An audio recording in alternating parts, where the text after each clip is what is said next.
Good morning, everyone. You find us here. It's 12 degrees centigrade, 54 Fahrenheit, and we are alone in the wilderness.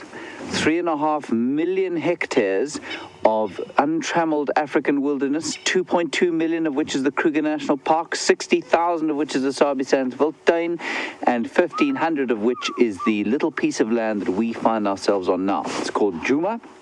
And we also go on to Arathusa. I say I'm alone in the wilderness because we're on only one vehicle. My name is James Hendry. Behind we have Phil, who's on camera, trussed up like a Michelin man. It's not that warm out here. In the control room we have Tara and Eugene frantically trying to fix the other vehicle, who is Wendy. Wendy is being a bit obstreperous of late. Brent is currently lying in his bed. That is because Wendy is being obstreperous. Our plan this morning is to try and follow up on some leopard that we heard just recently. We're going to head in a northerly direction to see if we can find. I would also very much like to see the lion pride that they saw yesterday, which I managed to miss while I was in Johannesburg. And I also wanted to remind you that we love to hear from you. We love your comments. We love your questions. We love to hear anything you have to say. Hashtag Safari Live or questions at wildearth.tv. I'm just going to let you listen for a quick 10 seconds to what's going on around us, and then we'll move on and see if we can find that leopard.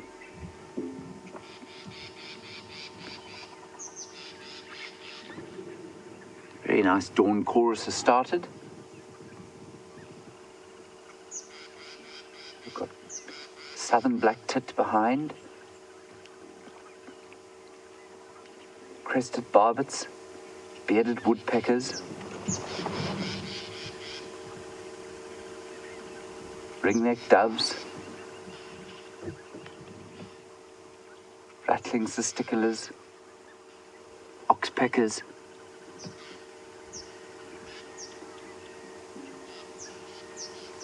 and just the lovely sense of the anticipation of the African dawn. All right, we're going to move on now. We're going to head off in a northerly direction, like I said.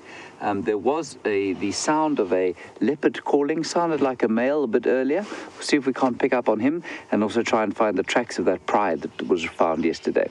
Right, here we go.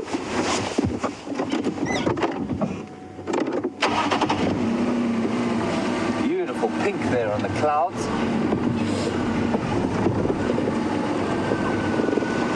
Not as cold as it might be. I suspect quite strongly that's because we've had a cloud cover during the night.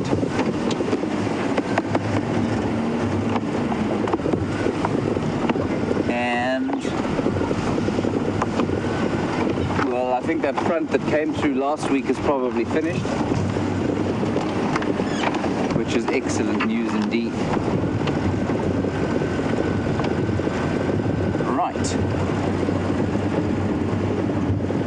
I have nothing but positive reports from Jamie, who said you were very kind to her, which is excellent. Thank you for that.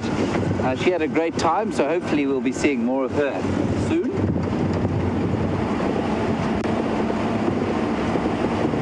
We might have to call her something else. It's a bit similar to my name, I think.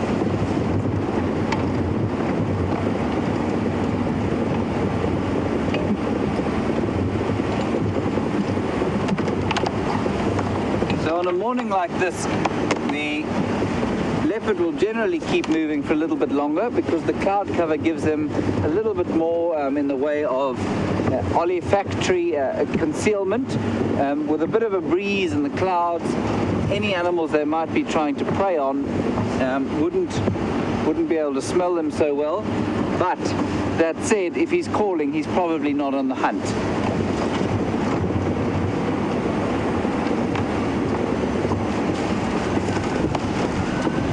Just excuse me 1 second, we have a slight technical hitch and I'm just going to plug something into this monitor so that I can see what I'm saying to you.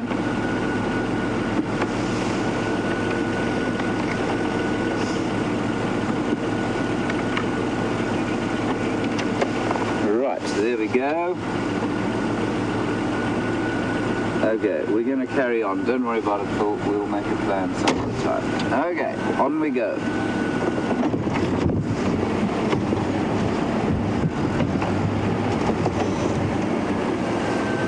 Checking some traps here.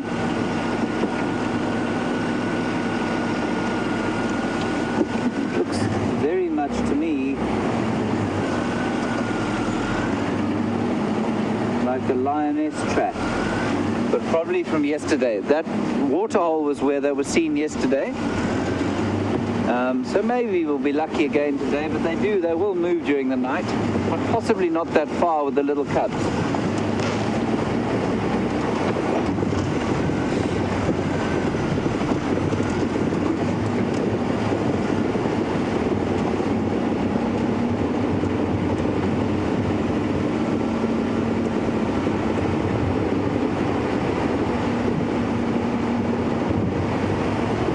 Anybody out there knows when those cubs are born, it would be great to know, because I find so often we tend to forget when they're born, and suddenly you have a cub that's 3 months old for 4 months. So keep a note of it, and keep a note of how little those cubs are, and let's try and keep an accurate record of their lives.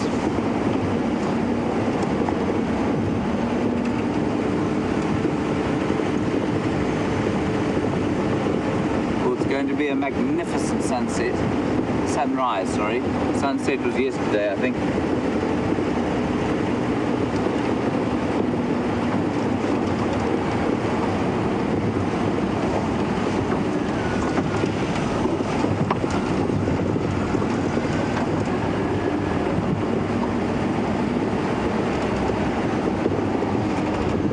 Hello, Jeffrey in Austin, Texas. Good morning to you. You want to know, are there any records of lion cubs being killed by birds of prey? Jeffrey, I've never heard of one, but I don't think it's impossible. I've heard of leopard cubs being taken, possibly because they tend to be, the mothers have to leave them for longer, and you know they don't have the protection of a pride. So, I mean, it's certainly possible. They are the right size for an eagle or even an eagle owl. So yeah, it's definitely possible.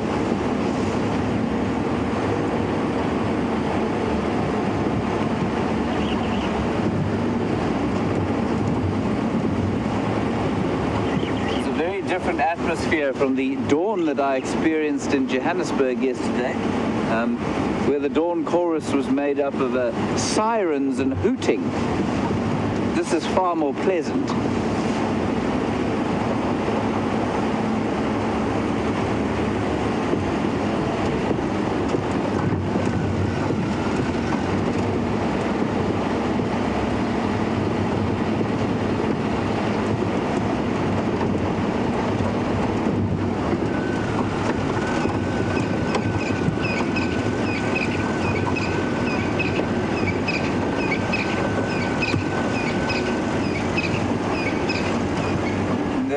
The crested francolin heralding the sun as it pops, will stand their ground and give you a growl, and if you walk away they'll leave you.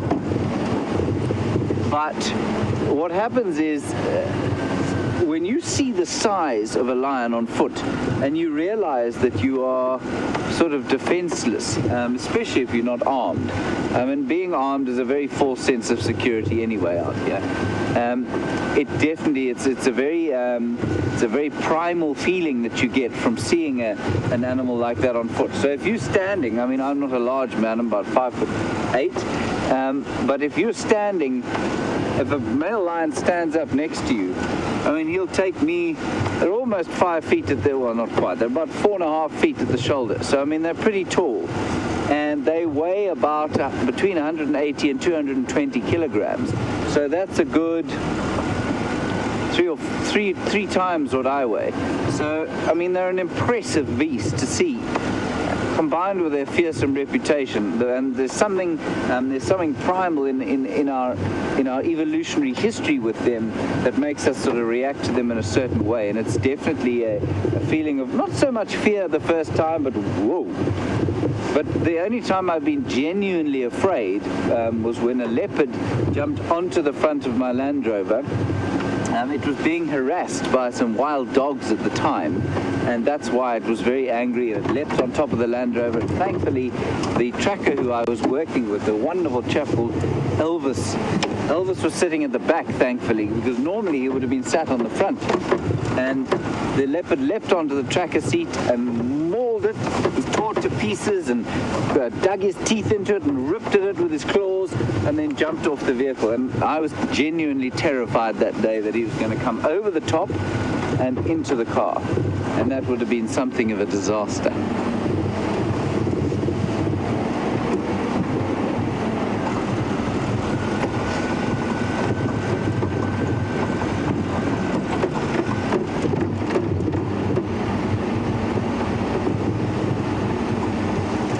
So we still don't have much in the way of tracks.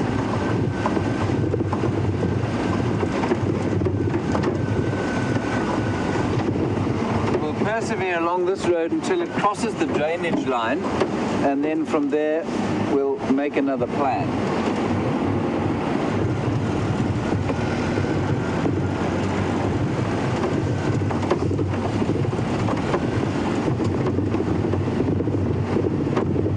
It is a spectacularly beautiful morning.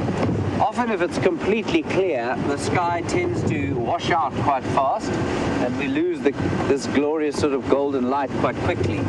But today it's just magnificent.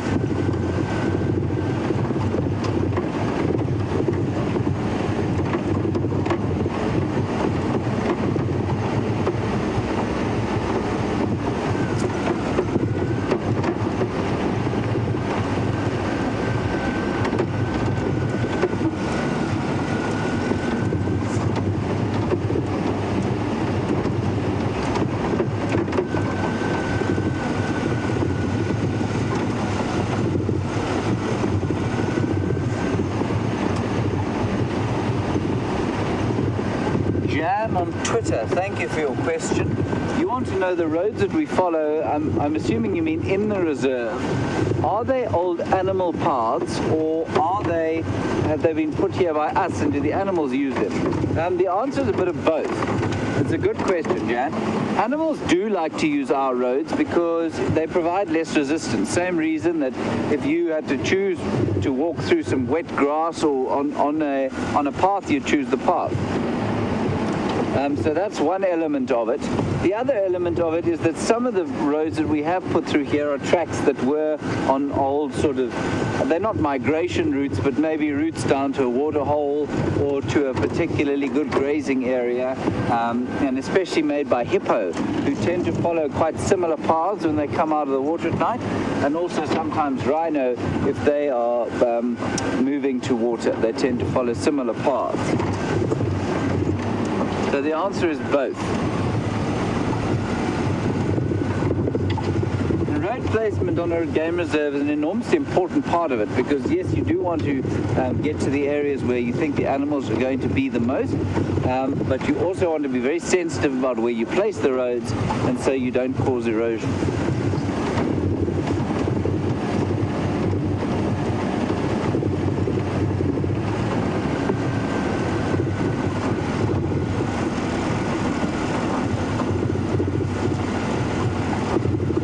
On Twitter, you ask a fascinating question. Thank you. You want to know, can animals smell our fear? Lisa, I don't believe that fear smells like much. But what I will tell you is that animals, they communicate in a very different way from us most of the time. They don't, our vocal communication is so much of who we are that we've lost a lot of the other stuff. a lot of the ability to interpret smells and sights, these smells and body language and that sort of thing, and even something like almost like an energy, an emotional state that we do definitely portray. And so I think, I'm just going to turn the vehicle around here. We're heading slightly in the wrong direction now. So Lisa, I think an animal will pick up quite strongly on our body language and on our, hold on a second.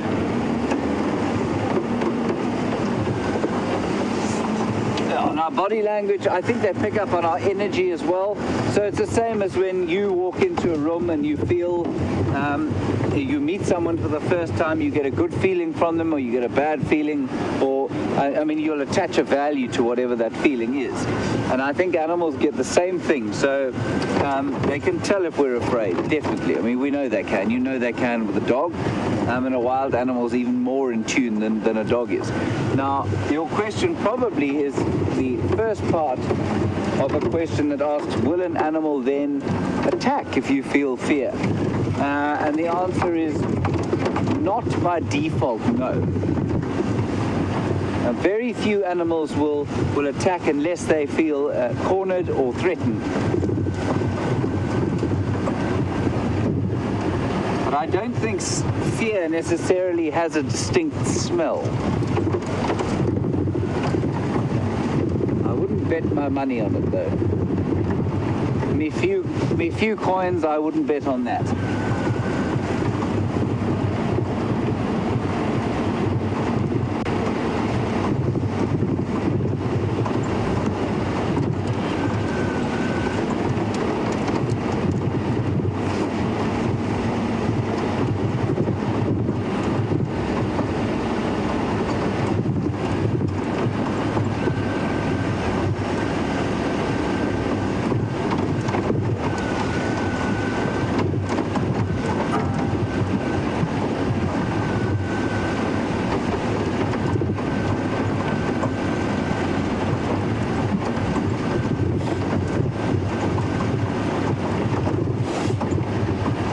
David in Michigan, welcome to this magnificent African dawn.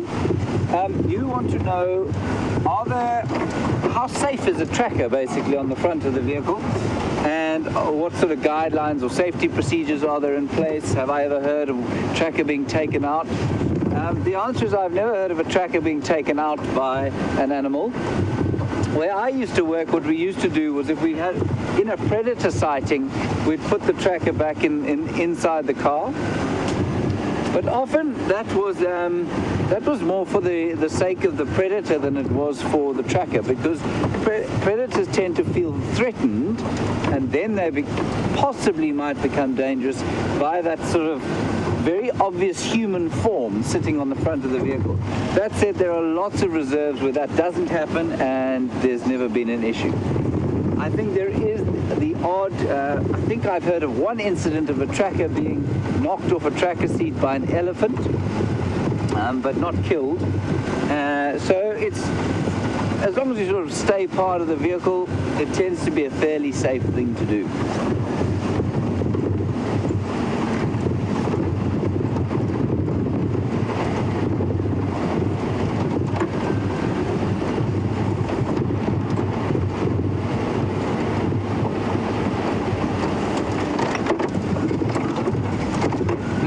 Buffalo activity in the night. There doesn't seem to be much leopard activity this morning.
Right, we have a great question from Jane in Iowa. Just let me check for some tracks here, Jane, and then I'm going to stop and answer your question because it's an important one. It's very important, in fact. All right, let me just find you a spot where Phil can take a picture of the magnificent sun.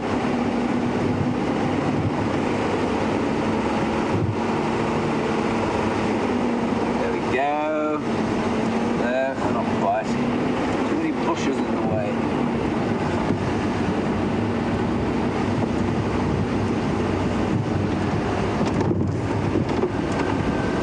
A bit further.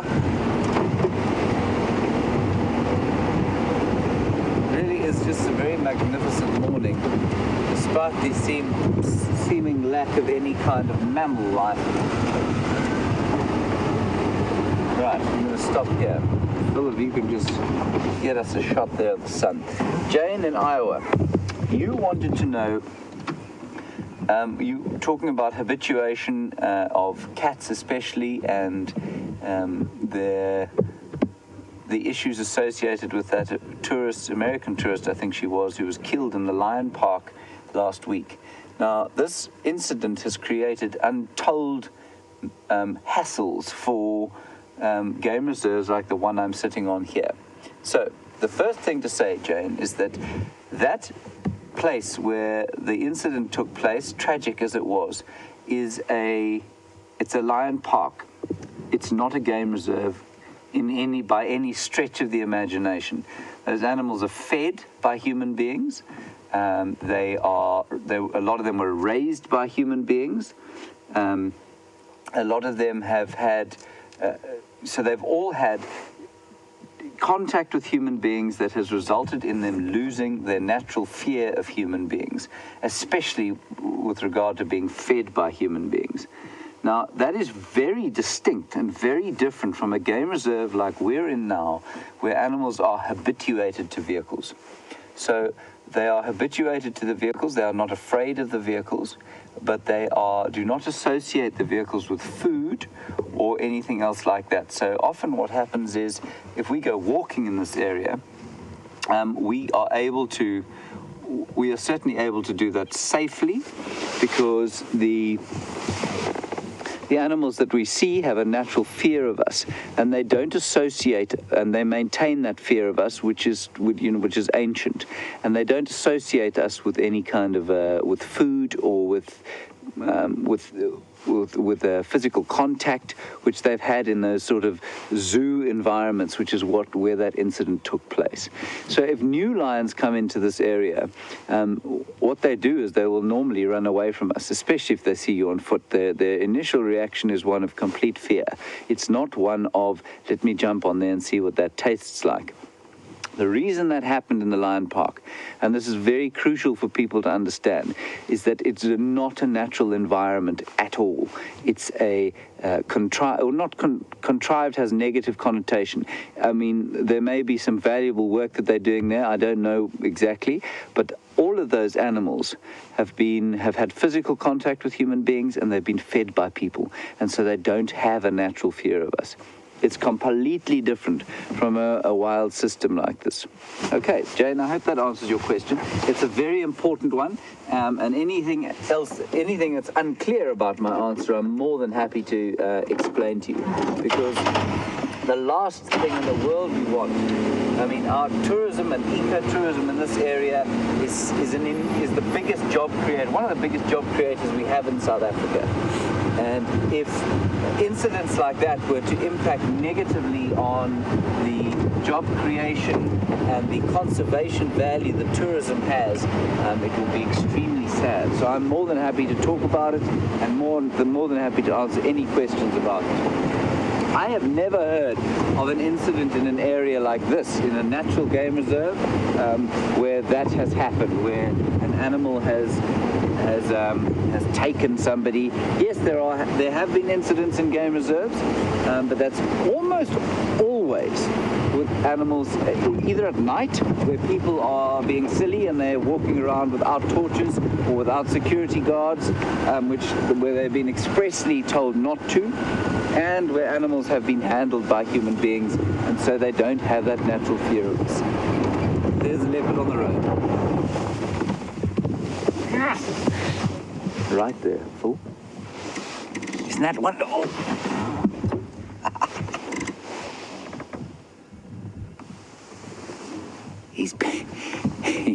He's been sitting there listening to me waffle on, thinking, what is this guy talking about? Isn't that wonderful? We're just going to let him get used to us for a few minutes, or just a minute, and then I'm going to sneak slowly forward and get a better view. I don't know who he is.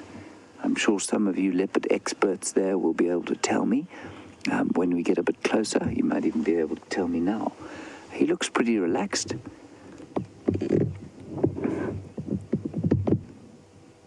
What a wonderful stroke of luck that is. Right, I'm just going to sneak forward. I'm, from this distance, going to guess that that's a young male. But let's go and have a quick look. Well, in fact, let's have a long look.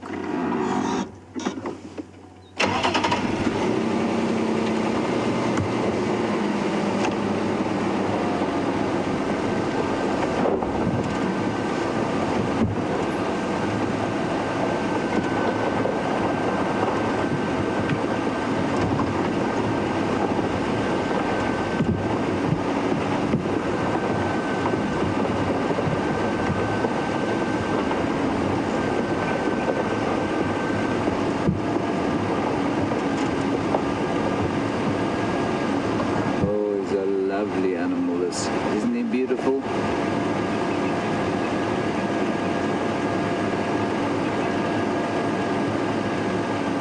So what I don't want to do is drive straight at him if I can avoid it, because the Land Rover's got these two big headlights at the front of it that make it look like eyes. And we just want him to be very relaxed around us. Just turn off here. Definitely listening to us. This does look like a young male to me. If any of you have got any idea, I'd love to know who you think he is.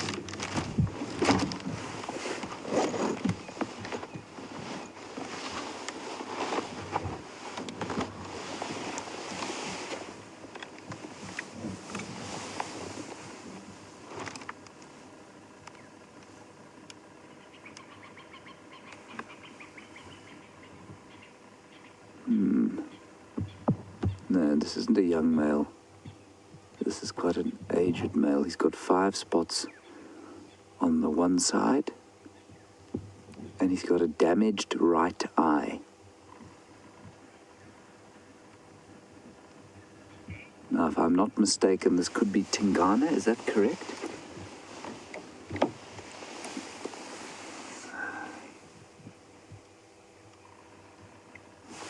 Sorry, I meant Mvula.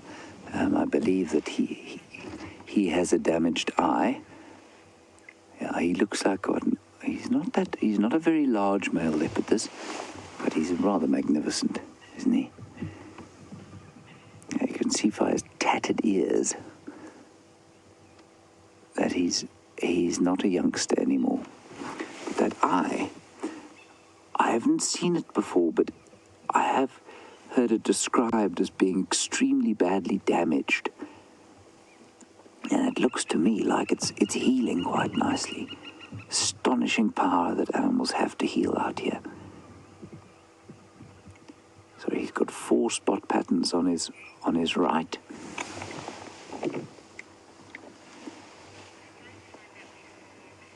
Oh, look at him. Yeah.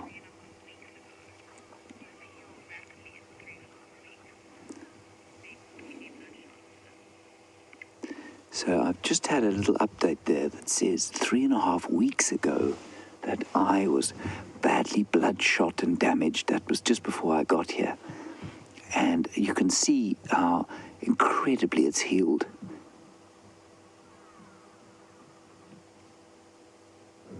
And And especially an animal like this, a leopard has to be, I mean, their ability to heal has to be exceptional, because if they get injured at all, remember they live completely on their own.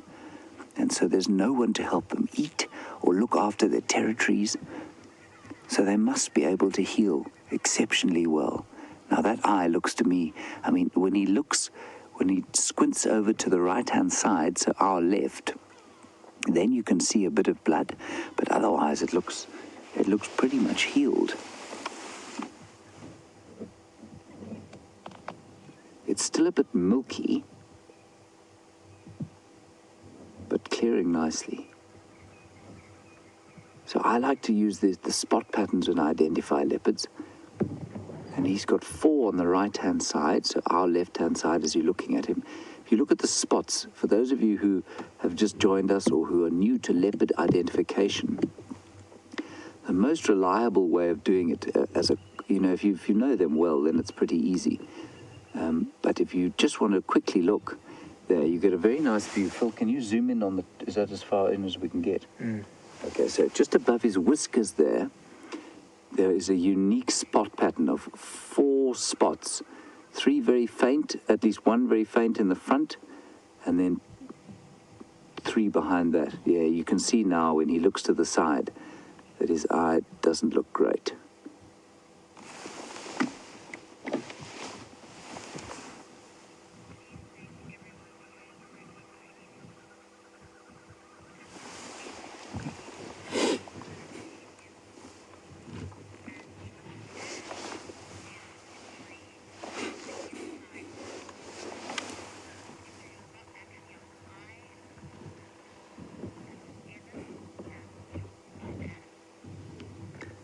Okay, so we've got some information coming in. Thank you to all of you who have managed to identify him as Mvula.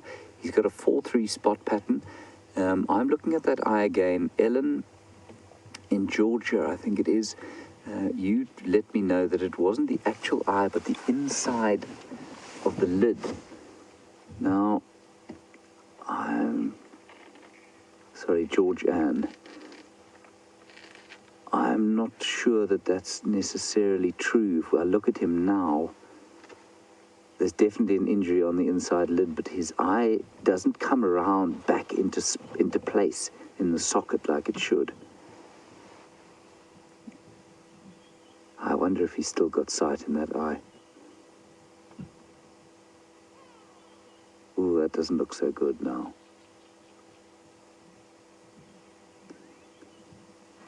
It always amazes me how incredibly much the people who watch this show know about the leopards. It's fantastic to have the repository of knowledge like that.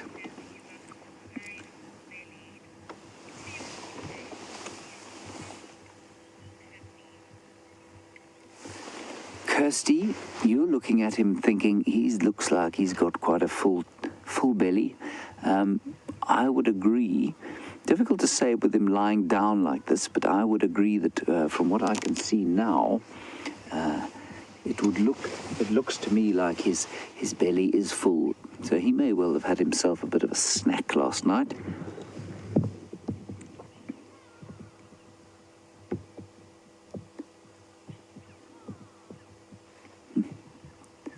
Remember, those of you who've just maybe perhaps tuned in or come to us for the first time, please send us your questions and comments to #SafariLive or questions@wildearth.tv. They can be about this magnificent cat, or they can be about anything at all that you want to ask about. Well, within reason. I'm not great on nuclear physics. And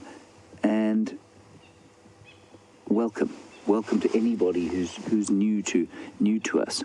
We love to have you on board. Ooh, shh.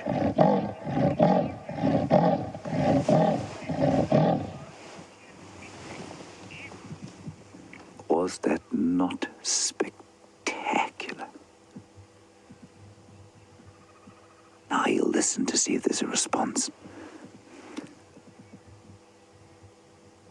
I believe he and Tingana have been having a bit of a territorial standoff of late. So he'll listen to see if there's a response. That sound travels a huge distance.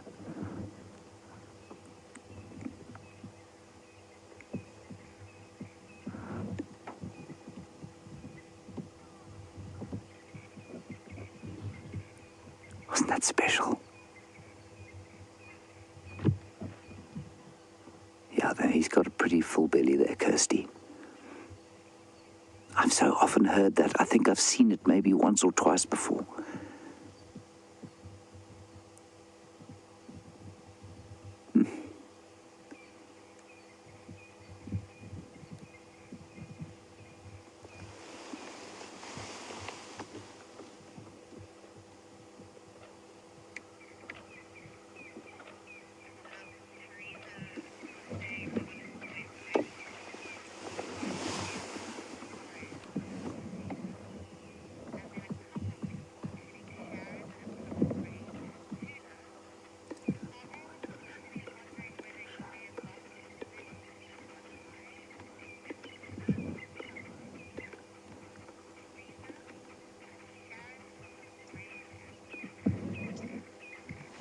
Teresa, Sharon, Purple Rain, and Tula. Purple Rain, I doubt that's the birth name you got. It's a pretty good Twitter handle, though. You've been in discussion. First of all, Teresa, you said that he's identifiable by the M on between his eyes. There are quite a few male leopards that have that. He's going to call again.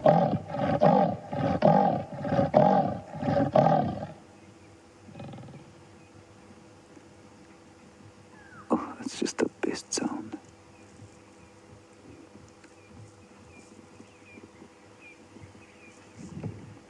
So, Teresa,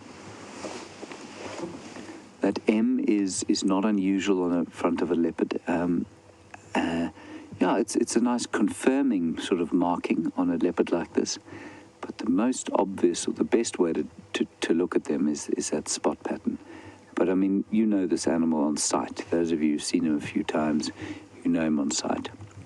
Then, Tula and Purple Rain, you were discussing whether you thought that the eye has any sight in it left. My guess is going to be that it's probably severely compromised, and it would be fascinating to know from a vet.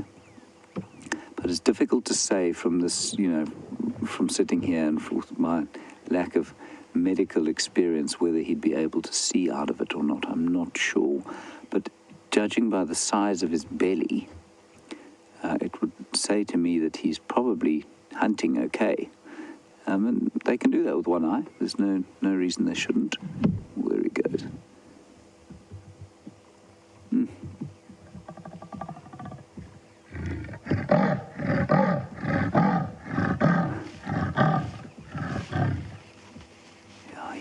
Yeah, he's marking his territories in the middle of some form of territorial dispute.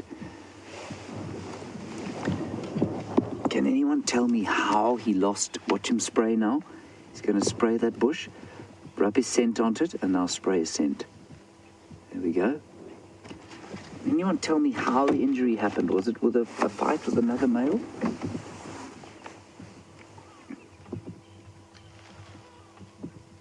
I'm smelling there. Isn't that wonderful?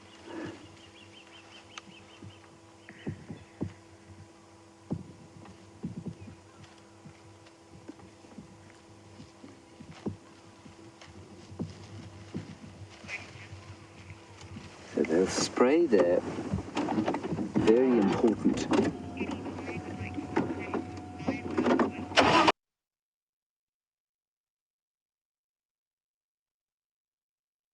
It might. I mean, certainly they lick wounds, and he could lick his paws and touch his eye with it. So there may be some form of certainly cleansing from that.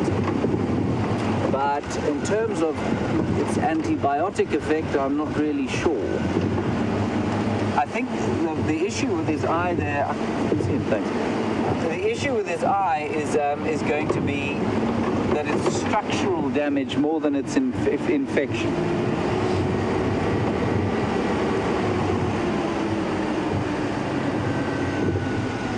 It's just there in front of us. around this next little bend.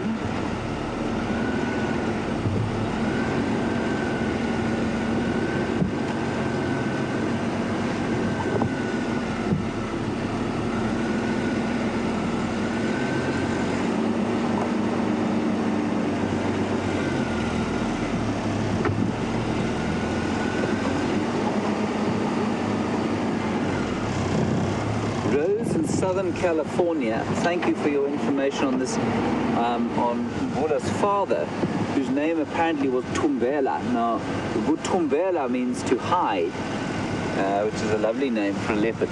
And apparently he was also blind in his right eye. So, and lived to a very ripe old age. Apparently this leopard is 10.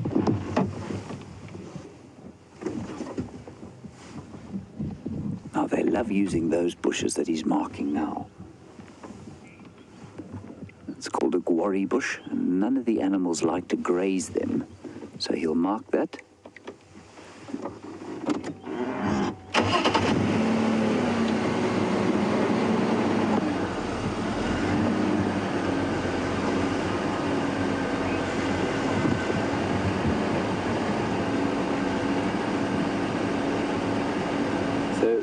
Apparently nobody is entirely sure how he hurt himself or what hurt him. So thank you for your answers. Purple Rain, you say there's been quite a lot of speculation. Thank you for that. If I might add my speculative guess to this, I would say male lions like this are normally only harmed by other male lions, at least male leopards, or sometimes by lionesses. They sometimes get caught in fights with lionesses, which is very stupid of them, because they're much smaller than a lioness. Oh, that's a great shot. But I would say, given that what we've seen of his sort of territorial dispute with Tingana over the last few weeks, it wouldn't surprise me if that's what happened to his eye. If Tingana's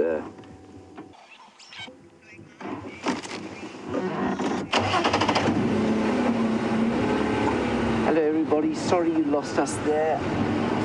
He's been in this drainage line, and we do sometimes lose signal here. I'm sorry about that. We'll have a word with Eugene, possibly withhold his breakfast because of it. But we're back now. And this is just really special. To follow a male leopard like this, for me, is an incredible experience. And he's marking his territory very fastidiously. I'm just going to try and get that smell of popcorn that they say comes from a leopard marking.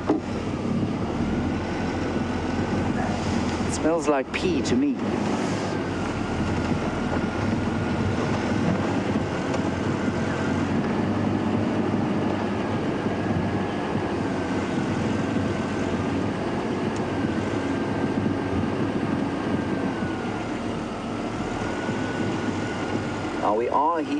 He's heading along this road slowly, marking his territory. We are going to probably descend again, so if you lose us, I apologize in advance.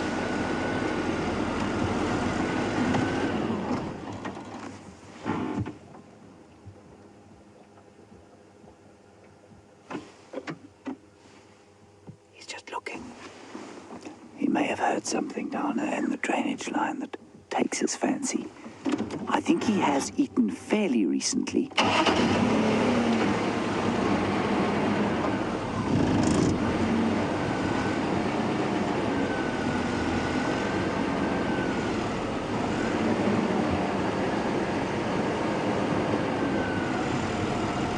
Now look how he's stuck his tail up there.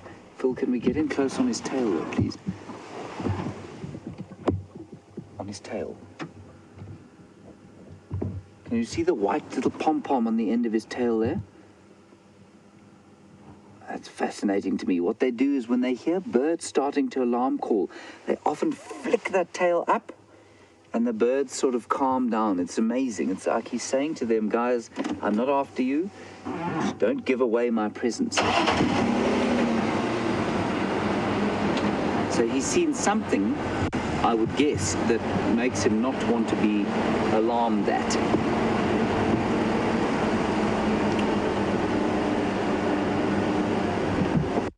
It's the best thing in the world when you come around a corner and find a spotted cat like that just walking up the road.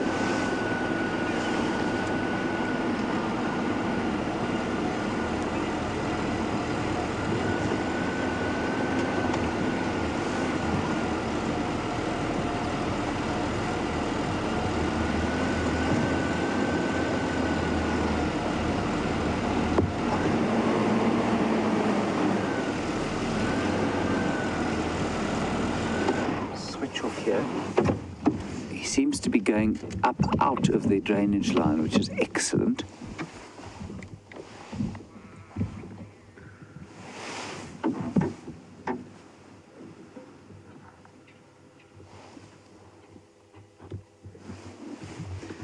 Diane on Twitter, you have a geographical question, which given my newness to this reserve, I'm not going to answer with particular accuracy. We are in the, you want to know where on the reserve we are? Oh, look at that.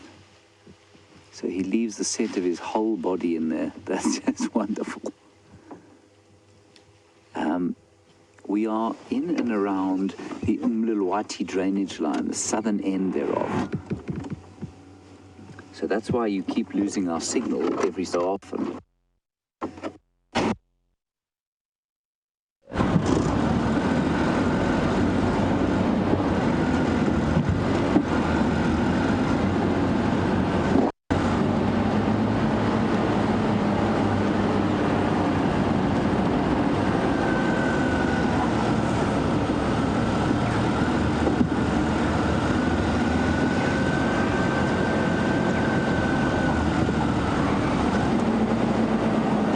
I just need to give an update to the game drive, so please excuse me 1 second.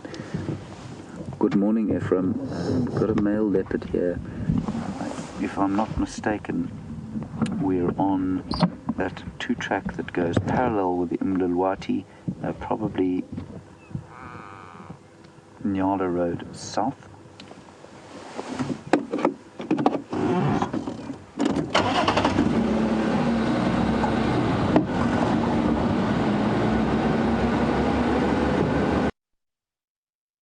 So he marks the same bushes every time, just about. Always a quarry bush.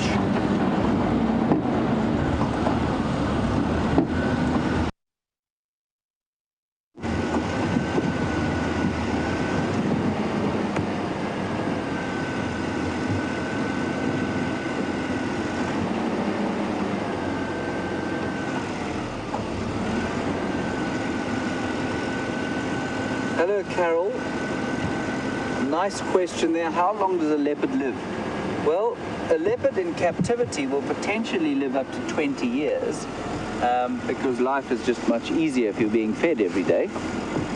But in the wild like this, seldom beyond 15. 15 would be pretty old. He's 10, apparently. He looks older than that to me, but that's because of the stresses and strains of living in the wild.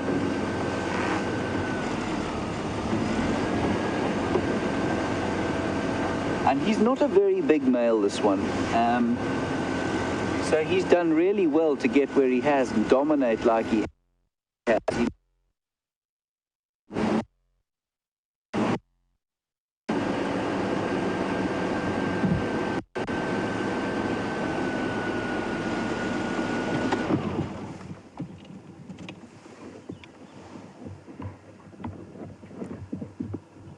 He's just smelling quickly. He's picked something up in the air, and he's listening.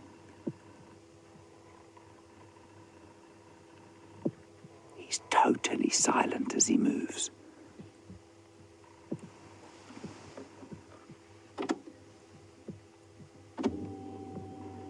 Debbie on Twitter, thank you for your question. You wanted to know how old he will be when he loses. Debbie, the answer is when he dies, basically. He's terribly old and weaker, but And if he does get thrown out of it by a younger male, he won't last long. So the answer is 14 or 15 years is normally when he'd lose his territory.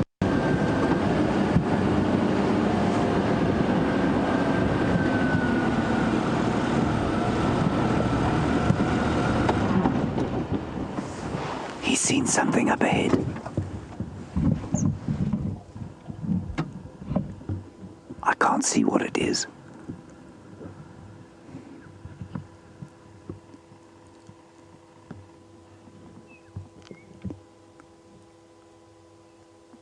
And he heard a Franklin to the right. That's why he looked there.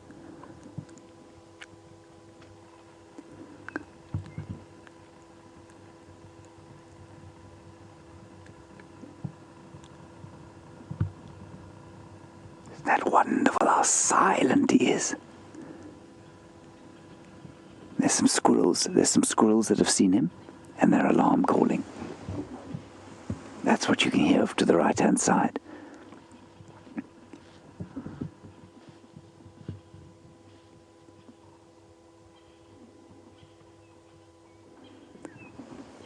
That's not a particularly attractive trait of the leopard, or any animal, I suppose, but must be done.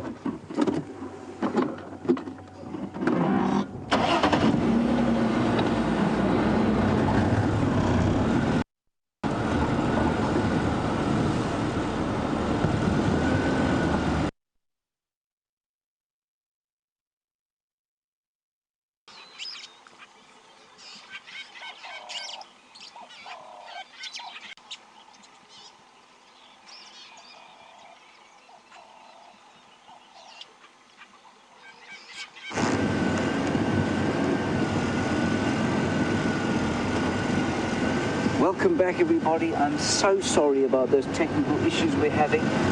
It is because, well, I mean, as somebody once said to me, figuring this stuff out is like figuring out the dark arts. But basically, we've been in a very low-lying area, a lot of cloud cover today, so probably a slight change in pressure, which does make the signal difficulties quite bad. So sorry about that, but we're still with Mvula, and it's a wonderful privilege just to be spending the morning with him. He's now having a... he's eating buffalo dung. That's fascinating.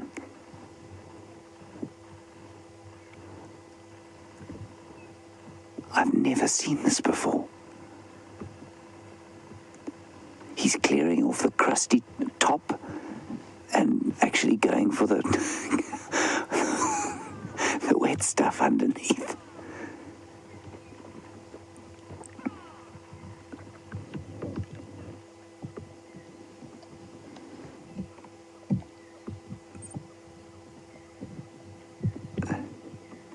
Oh, I hope none of you have eaten relatively recently.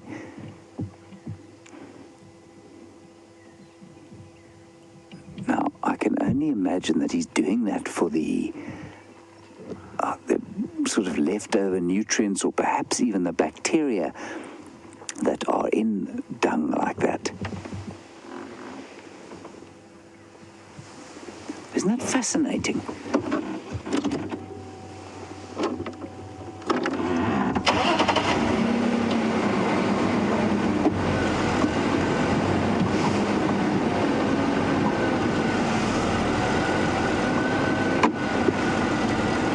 Stations, male leopard on Nyala Road North.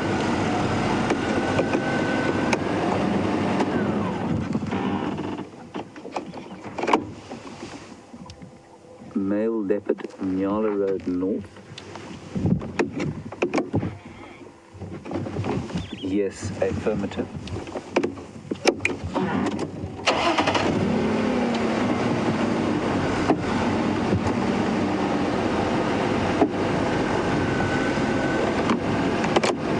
Just excuse me 1 second while I talk on the radio.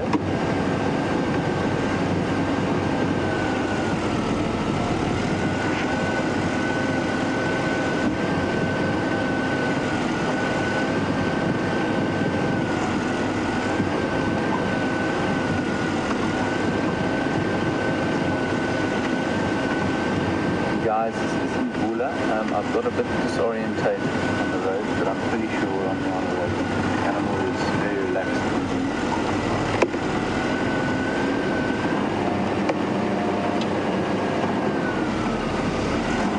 So we're just going to, I think, unless anybody in the Twitterverse wishes to see something else, and I'd have to say you'd need to have your head read, perhaps.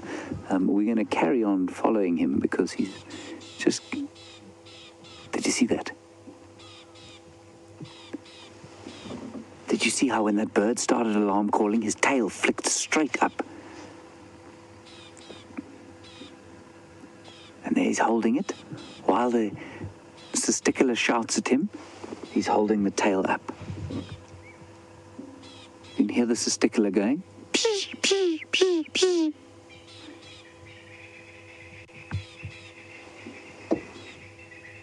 Oh, it's so nice when that happens. And now, as the bird stops calling, he gets a bit further away.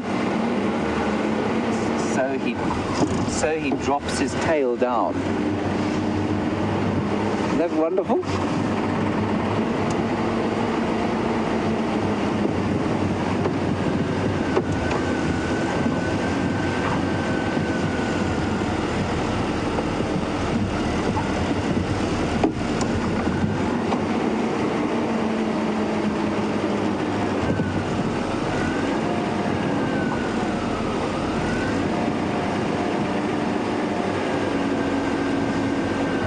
To look at the road while we're doing this, because you can see exactly what a fresh leopard track looks like on this sort of substrate. And the answer is it's pretty unobvious. Not easy to see.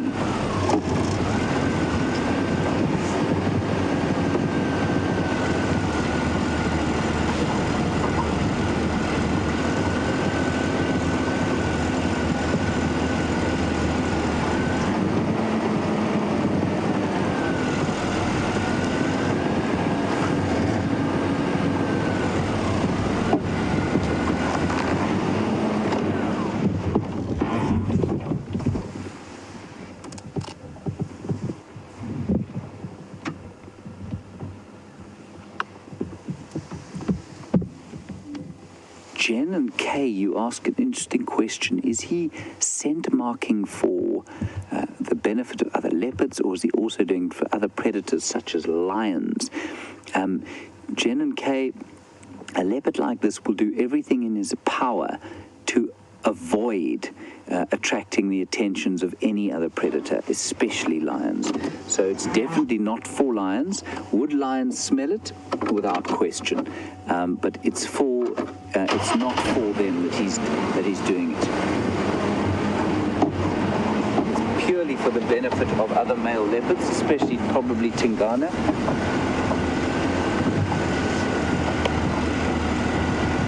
Spotted something there.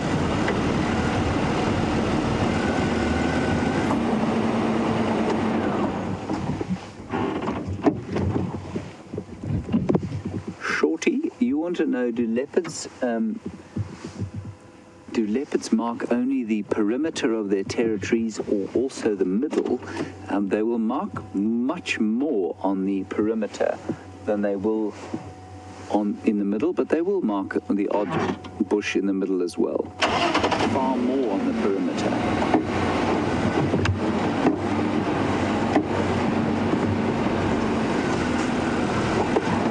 On the ground. He's having a snooze.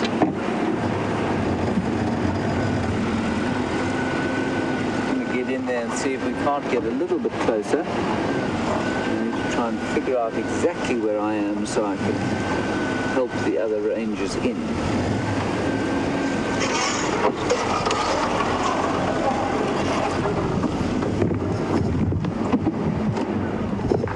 See him there for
Claire in New York, you ask a fascinating question.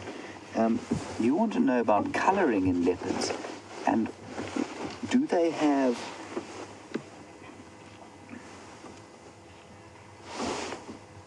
Sorry, Claire, I'm going to answer your question now. I've just got to guide somebody else in here. We need to help the other rangers. Quite far, I think. Just keep coming. I have got your audio.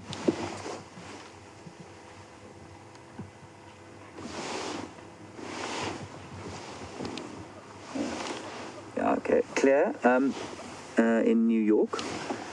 Sorry, I'm talking into the radio. I don't think Ephraim needs to know about Claire in New York. Claire, the colour on leopards is very much just based on genetics, like blonde hair or dark hair. It's not the light playing tricks with you. You absolutely are seeing different colours. Some are more gold, some are whiter. And I'm just going to move forward so that these guys can get a better view.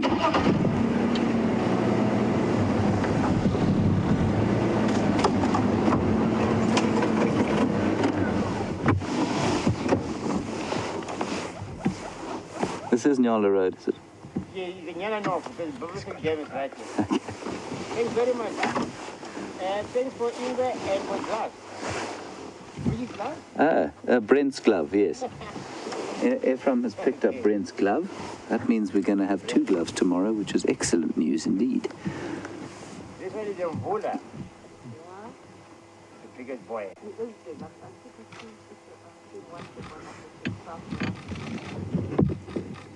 You can hear the cameras snapping viciously behind me from the other guests.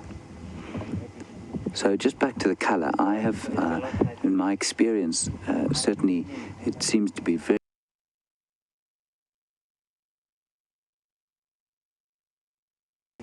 So just back to the colour, I have, in my experience, certainly it seems to be very much passed on from the mothers. And the leopards that I have known, there was one very famous leopard in the Sabi Sands called the 3-4 female, made very famous by John Varty and his films. And the 3-4 female was very pale, but like Karula, I think, pretty pale, pretty white. And then just around the corner, there was a female called the Vomba female, and the Vomba female was like molten gold. She was the most magnificent colour.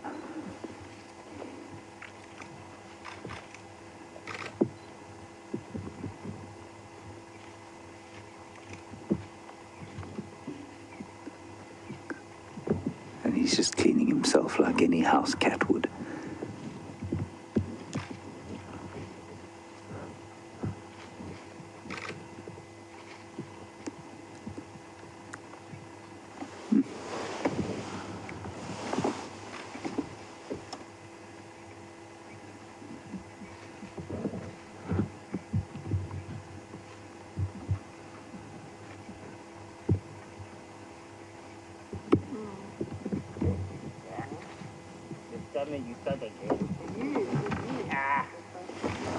Wesley, you ask a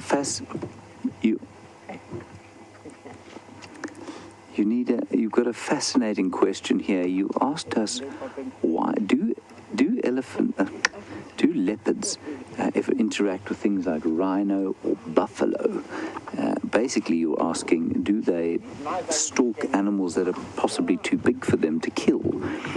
The answer is yes, especially young males. They're the ones that tend to play and push the boundaries, just like human beings. And so I have seen 2 young males, 2 brothers, sort of aged 18 months, stalking a rhino. The rhino took absolutely no notice of them. I think he noticed them, but didn't kind of pay them any attention at all. And that was hilarious to see. So they do. They will stalk the giraffe and all sorts of things that they probably won't kill. There are records of male leopards killing giraffe, but I think this is extremely rare. And just to keep you updated, especially for our newer viewers, we don't show rhino.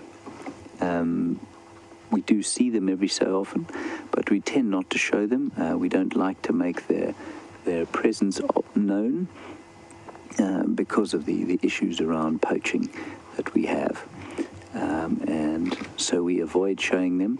We don't see many of them here, but there are some around every so often. Yes. Yeah, I don't know the getting on.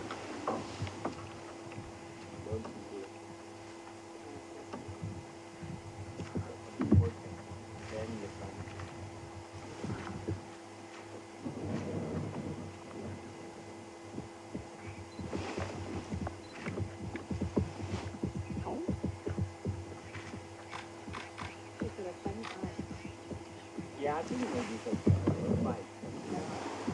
They say the eyes are good.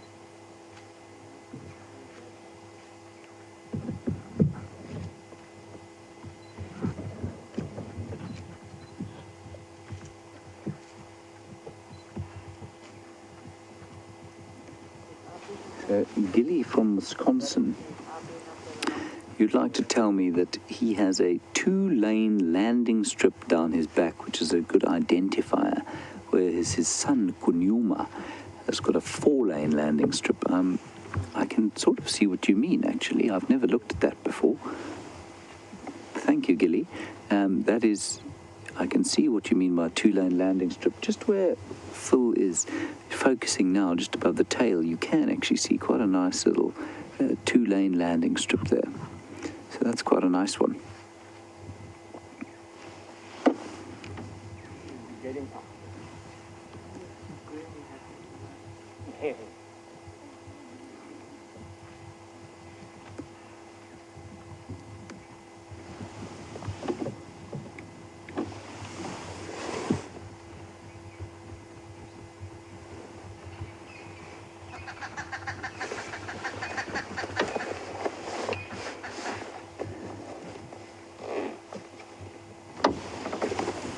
Brenda from Pennsylvania, you ask about wind direction and leopards. It's a good question, and one that comes up quite often for very good reason. You wanted to know, were we downwind of him while we were walking? We were in fact upwind, so he was walking with the wind, whereas he was walking largely in a northerly direction, and most of the weather on a day like this is a gentle breeze from the southeast. So when he's marking territory, he can't really afford to worry too much about the wind, otherwise he'd be walking north for the rest of his days and end up somewhere in Egypt by the time he finished his life. So they will probably pay attention to the wind when they are hunting, but when he's marking territory, I don't think they pay much attention to it. And in fact, I've yet to see an animal obviously walk around the wind to avoid to avoid sort of trying to give away their presence. I suspect they probably do, but not as much as we think. That babbler you can hear has now just spotted him, getting a bit upset. And as the babbler started calling, so that little tail has started to flick up and down.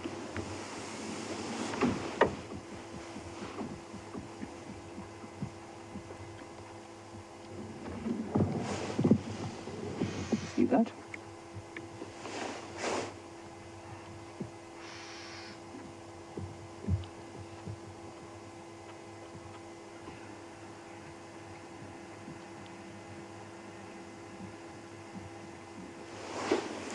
Carla, you ask a good question. It's a valid one, and it is one that we have to be constantly cognizant of all the time. You want to know that does the vehicle noise not compromise his hearing while we're driving along behind him? The answer is definitely. There's no question that compromises his hearing, but we do it in the most sensitive manner that we can. So you'll notice how often, as soon as I stop the vehicle, I turn it off. So I don't let the engine run while we stopped. I tried to speak more quietly around him, and also the thing is that we couldn't follow them without the vehicle. Ideally, you want an electric vehicle, and we've used some out here, but because we're in the bush, the only electric vehicles I've ever used tend to break down quite quickly out here. In fact, one of them burst into flames, which isn't ideal when you're on game drive. And so that going forward, when the electric vehicles become easier to maintain, especially out here, that's what we'll use. But for now, this little petrol engine that we've got in this car is the quietest that we can get. And so that's what we use. But Carla, yes, we need to be very cognizant, especially if they're hunting, of the noise that we do make. Also, the smell from a vehicle like this is, enormous. So the bush around this leopard will smell completely different because of the petrol fumes and the oil and everything else that comes off the car.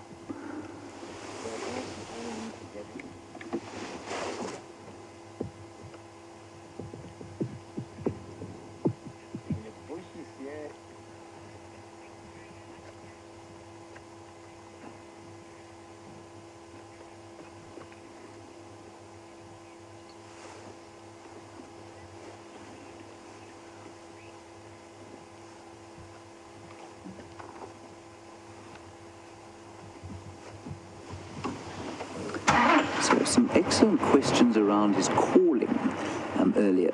Some of you want to know, is that what we refer to as leopard sawing? Yes, absolutely it is. That's precisely what the sawing is. And then Genevieve in New York, you want to know, could I actually feel the vibrations? Not from the distance that I was, but the only other cat out here that has a similar vocal setup, which is a lion, if you get close enough to them, you can definitely feel it in the middle of your chest. And close enough to that animal while he's calling, especially if he's in a drainage line where it starts to echo, you definitely do feel it. You feel it kind of in the middle of your chest. You feel your ribs rattling around. It is an awesome sound. He spotted something.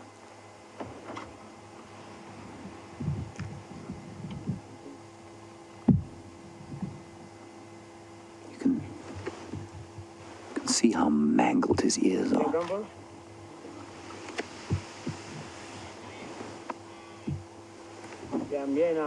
Mvula.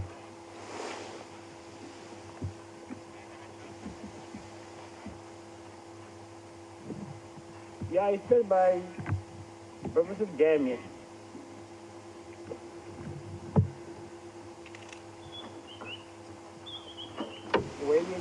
And now you can hear the white-browed scrub robin starting to call, my favorite midday call.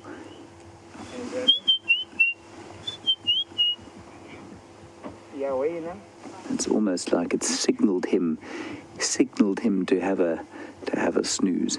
Yeah, I can do it.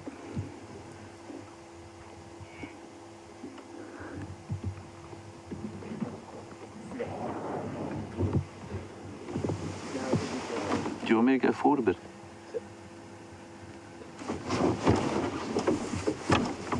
I'm just going to sneak a little bit forward so the others can see.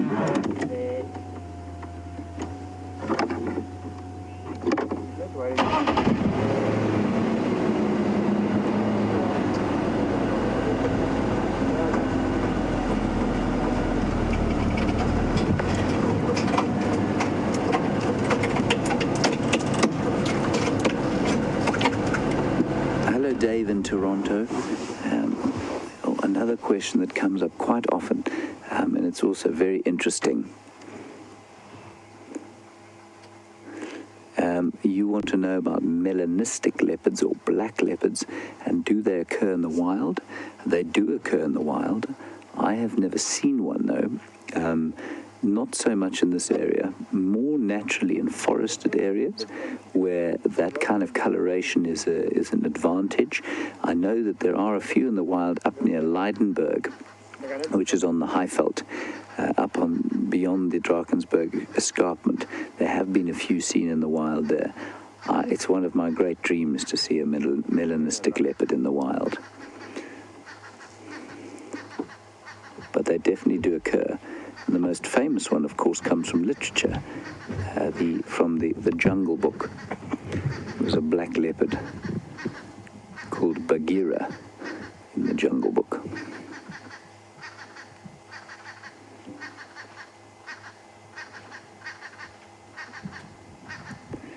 I'd love to try and move around and get a better view of his eye, but I'm afraid at this stage we'd have to flatten about 7,000 trees to do so, and in so doing we'd disturb him. So if you don't mind, I'm going to stay right where I am, if that's okay.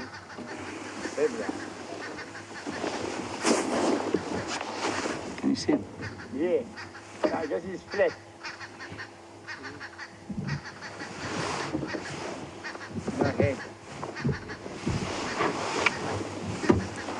I'll try and find you a picture of one.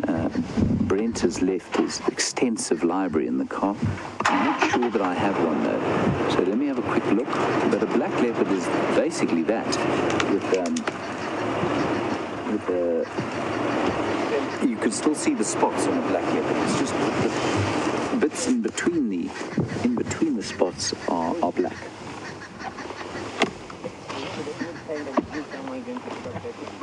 I'm not sure if I have a picture here.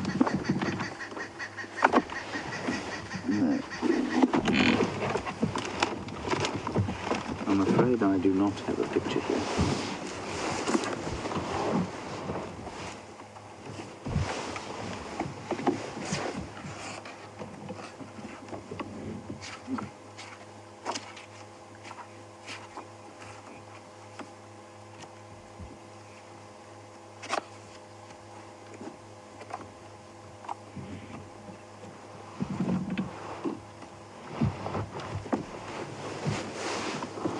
I'm afraid I don't have a picture of a melanistic leopard. Russell, in Irvine, California, would we ever consider giving medical care to a leopard? The answer is probably not. We'd take each case on merit. We certainly wouldn't with this one, because we don't really know what's wrong with his eye. We're pretty sure that he's surviving okay, and as far as possible, we're going to let nature take its course. Where we do interfere is when there is an endangered species, so like a cheetah or a wild dog. Then we will often call the vet in if there's an injury or something like that, and we reckon the vet could fix it. The vet will come in and dart the animal and probably then do a quick fix and then release it again. As far as removing the animal from the area goes and then fixing it and reintroducing, that presents enormous problems. But certainly there's some species we'd take out and try and rehabilitate and maybe put them back into the bush. But in general, we will let things, unless it's been caused by human beings, we will let nature take its course.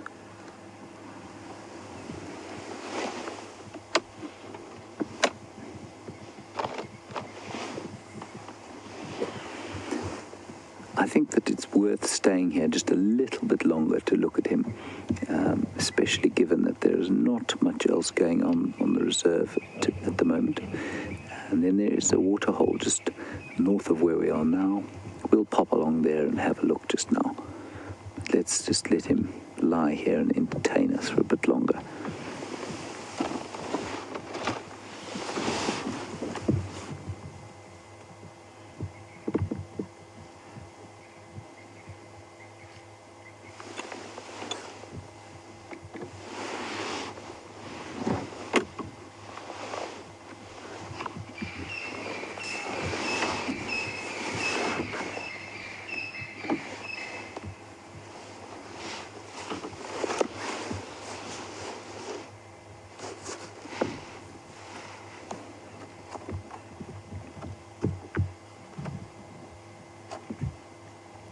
Just if you're joining us for the first time, I know in the last little while we've had quite a few new viewers, and it's wonderful to have you along. Any questions you have, hashtag Safari Live or questions at wildearth.tv.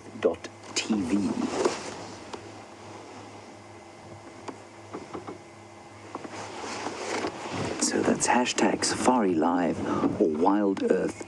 Questions at wildearth.tv.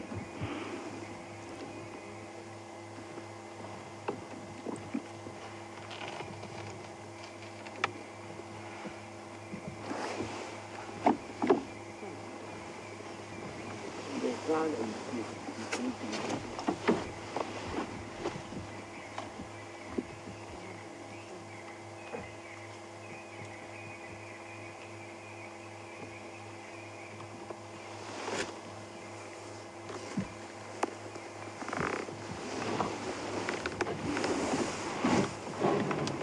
So that's very interesting. Thank you, Ellen Fowler, for your comment.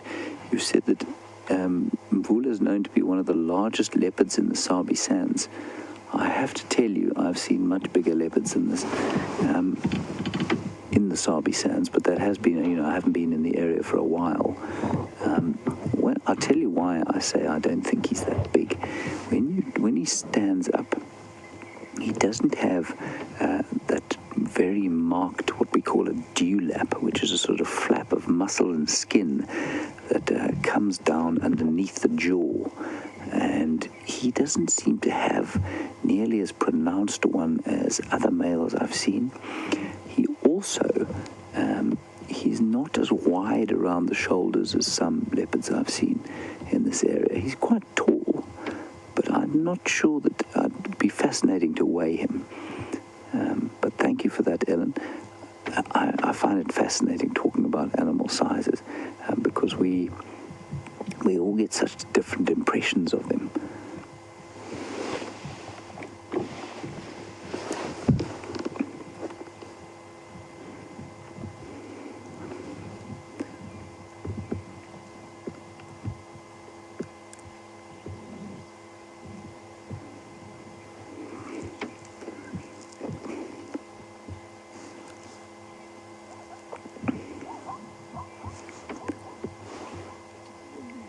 Hello, Blair in New Zealand. I'm not sure what time of the day it is there. I suppose you're probably about to have your evening snifter.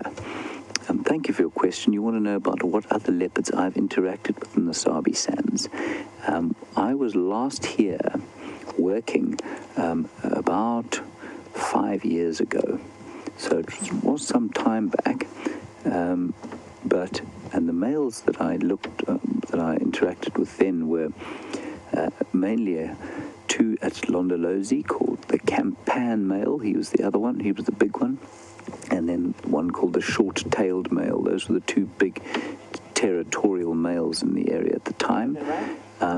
I would say that the short-tailed male was probably a similar size to Mvula, and that the Campan was fairly substantially larger. I mean, look, my eyes may be playing tricks on me, but that's what I would guess. But I hadn't interacted with any of these because they're far north of where I used to work. But they could be related, A lot of the leopards are related to each other, and the best way, of course, would be to do some form of genetic test. But so he might be related to one of those two. He could even be the son, but I'm not sure.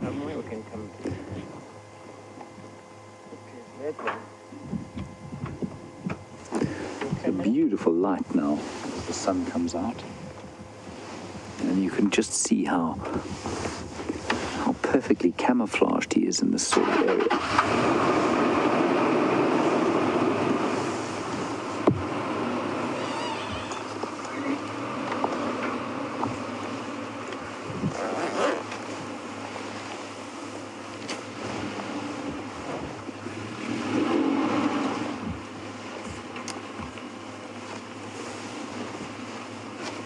Kirsty from Oklahoma. You want to know, do you think he's in...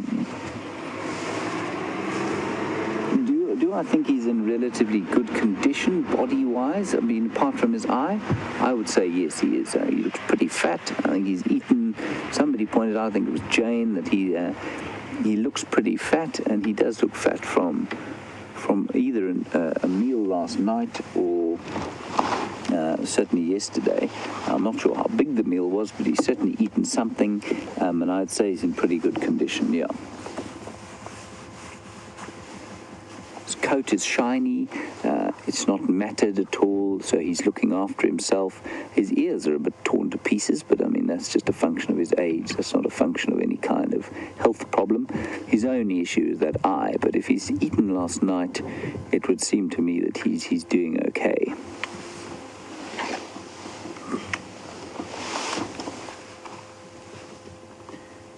You'll start to see quite quickly on an animal like this, if he starts losing body condition, what will happen is that his hips will start to show. And in any cat, the first thing that goes is the stomach, because they are meat eaters. If they've eaten, if they're full, their stomachs will be full, and they sort of take on that condition.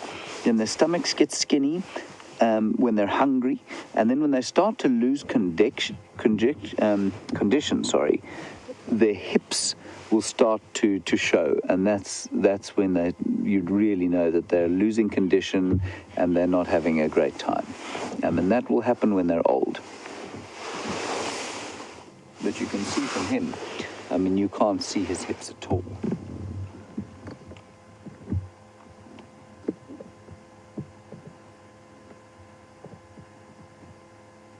So he's in fine condition. There's nothing wrong with him at all.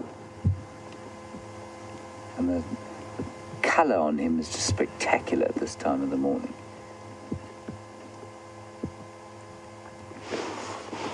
So maybe we should have a short poll. We'll have a 5-minute poll on the internet. If you want to stay with him, let me know. If not, if you want to go and try and find something else, then we could just as easily do that. So let's have a quick poll and see if we're happy to stay with this sleeping cat, or if you'd like to move on and see what else we can see. I mean, he is a magnificent animal.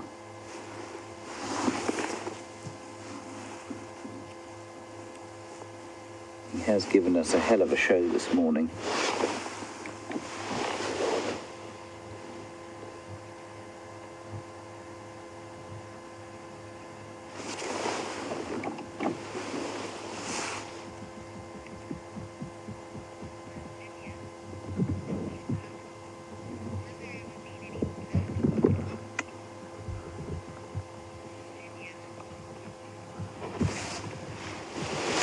Virginia from Kentucky. I'm assuming that's not Kentucky, from Virginia.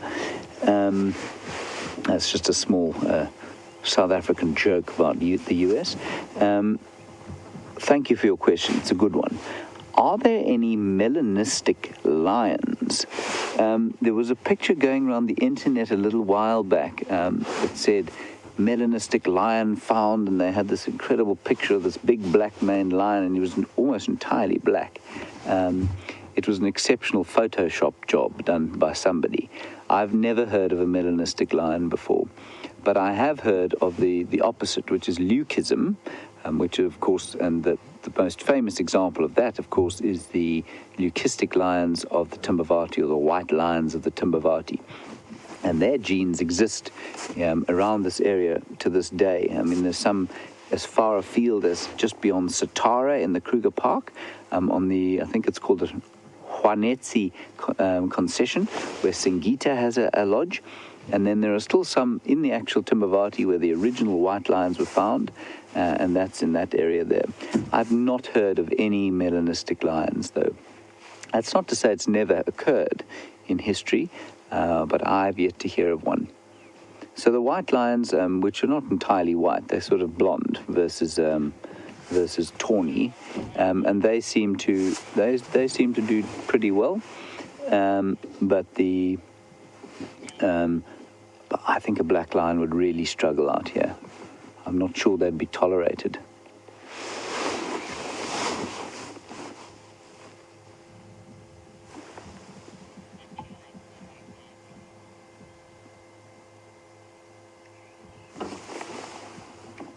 Beautiful light on this cat.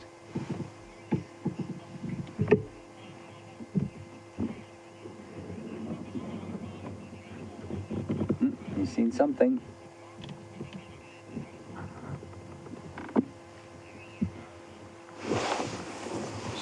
say very awake now. Marianne in Boston, you want to know when he lifts his tail like that. This is interesting.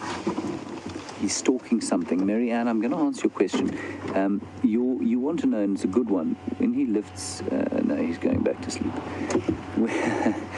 When he lifts his tail like that, when a bird is alarm calling at him, you want to know, does it actually have an effect? We saw earlier, absolutely it has an effect. As soon as that testicular started alarm calling, he lifted his tail, and the birds definitely stopped alarm calling with quite the vigor that it was. It's not particularly effective, but it definitely does make a difference. There's now a Franklin that spotted him, and as the Franklin started alarm calling, he started flicking his tail.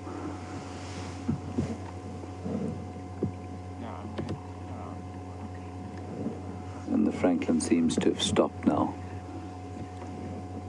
So, Marianne, good question. It probably doesn't happen, it's not as effective as he'd like it to be, but it definitely has some sort of effect.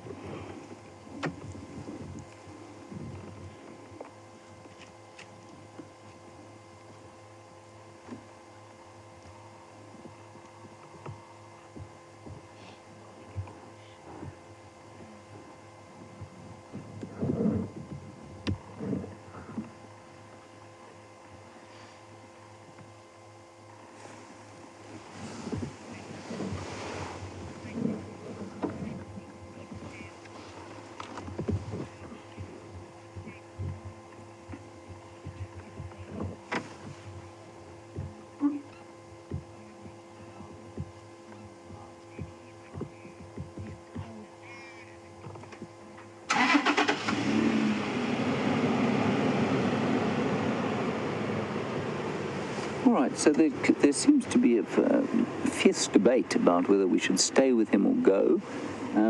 I'm going to suggest that we press on for a little bit and maybe come back here a bit later and just leave him be for a while. I don't think he's been moved. Most likely, as is the case with cats, he'll be just lying there doing nothing. So here we go. Wasn't that just a fantastic way to spend a couple of hours in the African dawn?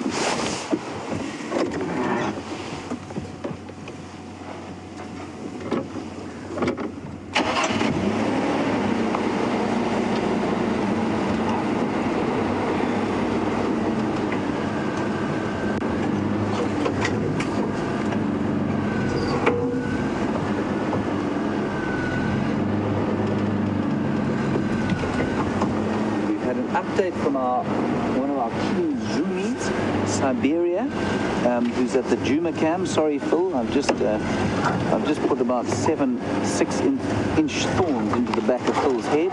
Don't worry, you'll be okay. You've seen a giraffe at the Juma Cam. We're going to try and get over there. It's quite far from where we are now, though. But let's see if we can't get there.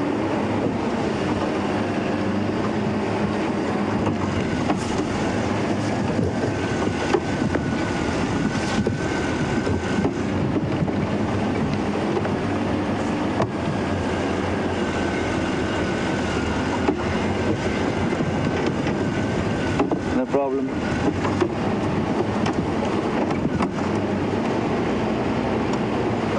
Alright, so we're not far from a waterhole, like I said to you a bit earlier. So we're going to head off there and see what we can spot there, and then we'll make our way over towards Gowrie Dam, or where the Juma Cam is.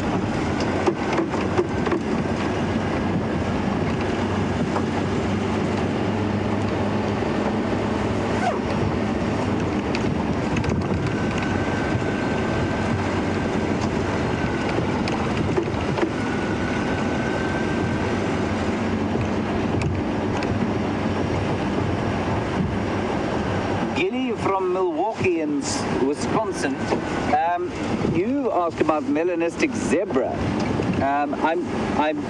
I've never seen one in the wild. I'm pretty sure they do occur, especially, and I know all over South Africa there are people breeding what we call rare game. So melanistic impala, which are totally black, melanistic zebra perhaps, and various other weird and exotic creatures. You see, the thing about the melanism is that it doesn't confer much of an advantage on an animal, depending on where it lives. So, a melanistic zebra, for example, will struggle out here because they don't have the advantage that the stripes confer on other zebra. So in an area absent of predators, they'd be fine, but probably not so much in an area like this.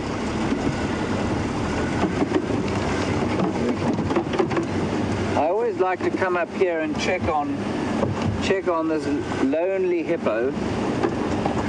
He's always on his own.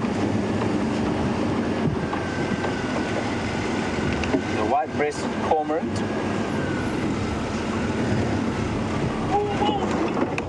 Come back.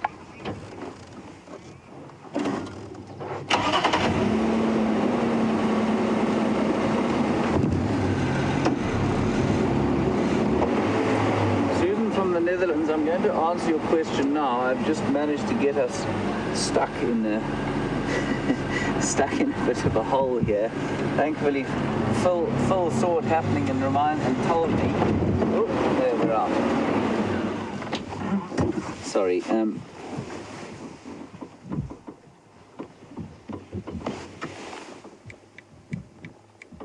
there is that poor lonely hippo who's on his own.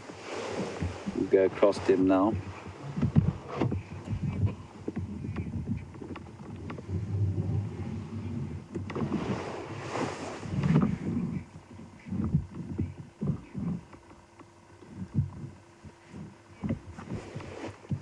Susan from the Netherlands, you want to know about when the leopards stand up in the bush like that and rub themselves on it, are they doing it to sort of overemphasize, if I understand your question correctly, to overemphasize their size, to make them seem taller? The answer is no, I don't think so. I think they all do it to cover as much of the bush as possible. So they will jump up into the bush to try and cover as many of the leaves as they can, and also possibly mark a little bit higher so that the scent is not rubbed off by animals like a buffalo or something like that walking past and rubbing up against it. So I don't think it's a question of trying to overemphasize their size so much as it is hoping that the scent will last for longer by avoiding sort of contact with other animals and covering as much of the bush as possible. Now that poor lonely hippo, I come here every time I go on drive just to check on this poor old boy, hoping that he will find some form of companionship other than from a white-breasted cormorant, which I imagine for a hippo is not ideal. But that white-breasted cormorant also has no friends, so the two of them form a lonely little pair of solidarity here at Buffelshoek Hook Waterhole. There is also a heron there, Phil, if we can go on to him. No, that's the cormorant. The heron is to the right. He's showing himself very beautifully on the side of the water. We'll have a look at him now once we've had a look at the cormorant. And he's just demonstrating himself, advertising, probably some form of territorial advertisement. There he is.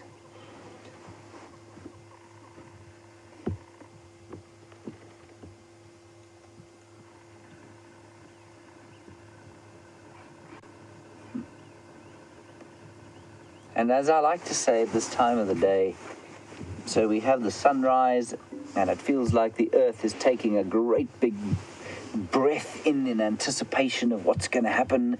And we found the leopard, and the leopard sort of walked through the bush, and the animals were alarm calling, and there was that sense of anticipation that maintained. And then almost as that first white-browed scrub robin started to call today,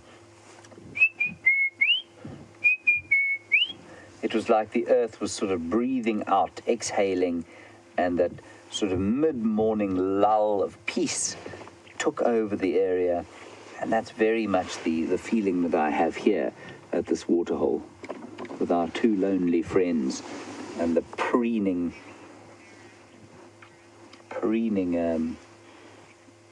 heron.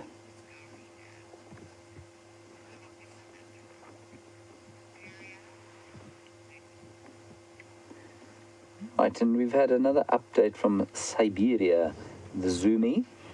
A Zumi, for those of you who are unfamiliar with the term, they are the people that look after our cameras, our static cameras at the two of the water holes, one at Arathusa and one at Juma.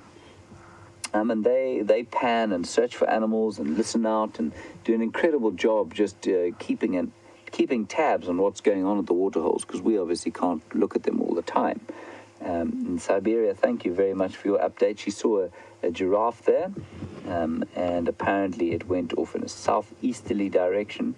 That's quite far from where we are now, but that's the sort of direction we're going to go in. But we really do appreciate the work that the Zoomies do.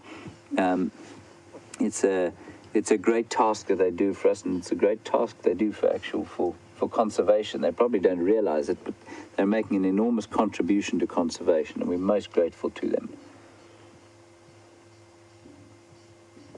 It's through their work that people are attracted to watching those cameras, and they're being introduced to African animals and African landscapes all the time because of them. All right, Phil, let's press on from here and see what else we can see. We'll make our way to where that giraffe was seen, and we might be lucky.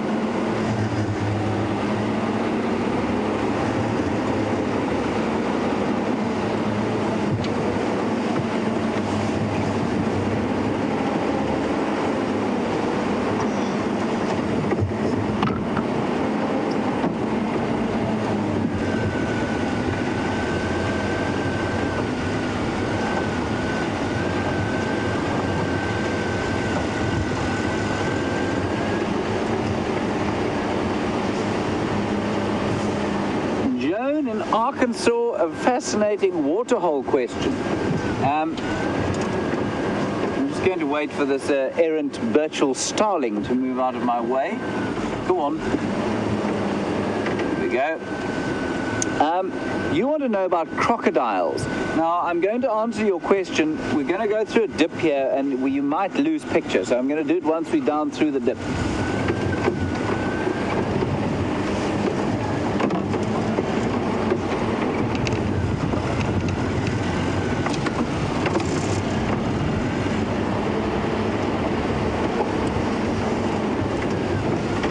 Take a deep breath, and by the time you exhale, you'll have us again.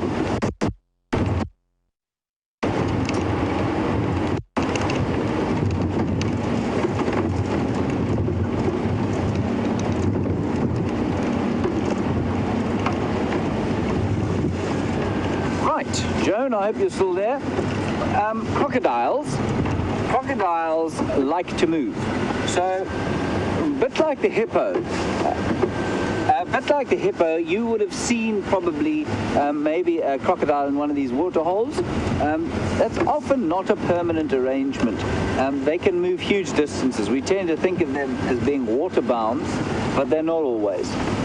There are records of crocodiles moving up to 50 kilometers, which is a long way. That's, what is that? That's 80 miles.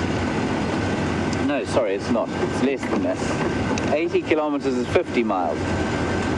So let's call it 30 miles a crocodile can move, which is a long distance, especially on those stubby little lizard legs that they've got.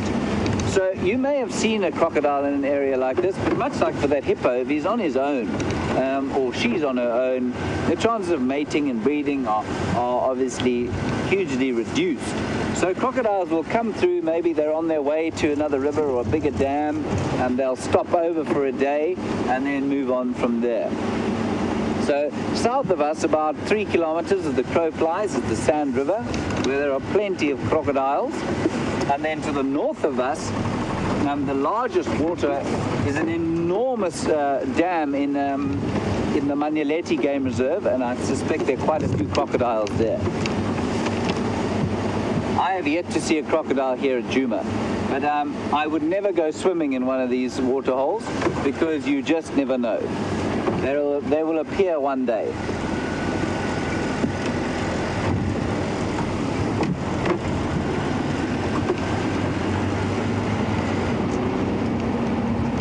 So we're now on the far northern boundary. No one has seen any signs of the lions that were found yesterday, which is a bit sad for me because I really want to see those cubs. I haven't seen lion cubs for ages, and that sound, that call they make, of wow, wow, it's just, it fills me with a great sense that all is okay with the world.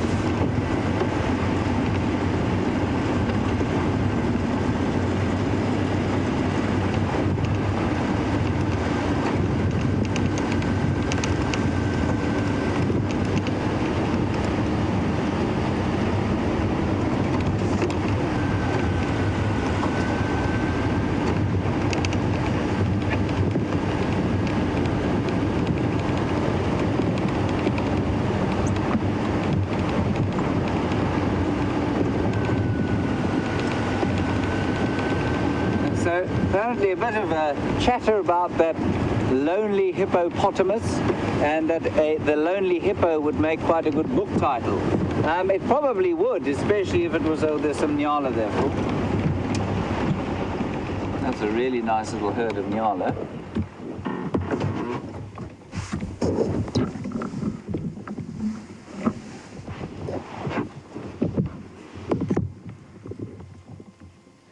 So the lonely hippo would be quite a fun title of a book, especially if it was analogous to, say, a human being, like me, for example.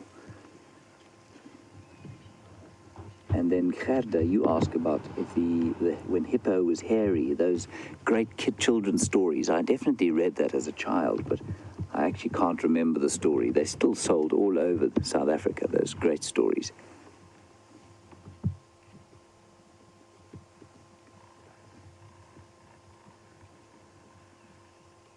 Beautiful herd of impala, at least nyala. They're not impala at all.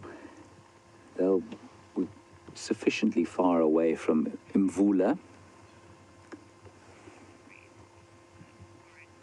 And for those of you who are not sure about what the story that I'm talking about when Hippo was hairy, they're African folklore stories that have been collected and published in various sort of collections. So Mvula is quite far away from us now, but one of these little nyalas would be an ideal and fairly easy meal for him.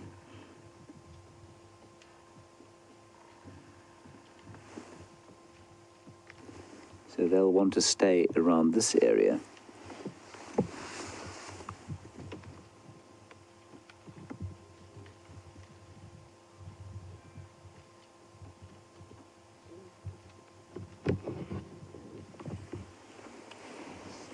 Browsing away, remember, the spiral-horned antelope, which are the bushbuck, the nyala and the kudu, and to some extent the eland, tend to be browsers, not grazers. So they like to eat the leaves from bushes rather than they do the grass, especially this time of year when the grass is pretty dry. Right, let us move along.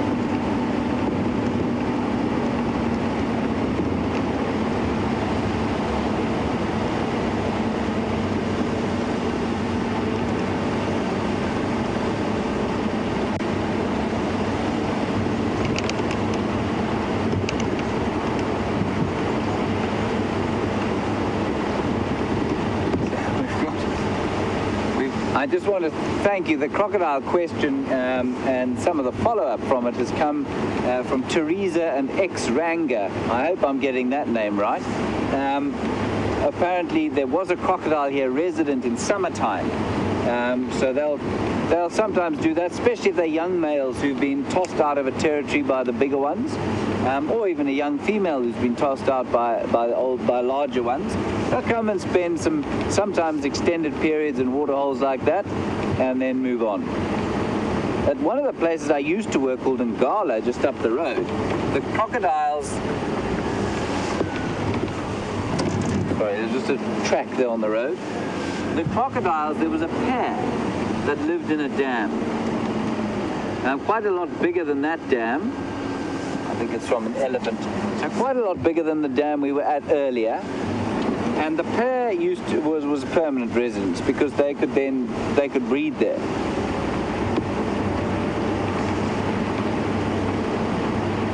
So thanks for that, Teresa and X-Ranga. You might lose our picture here. If you do, I'm sorry.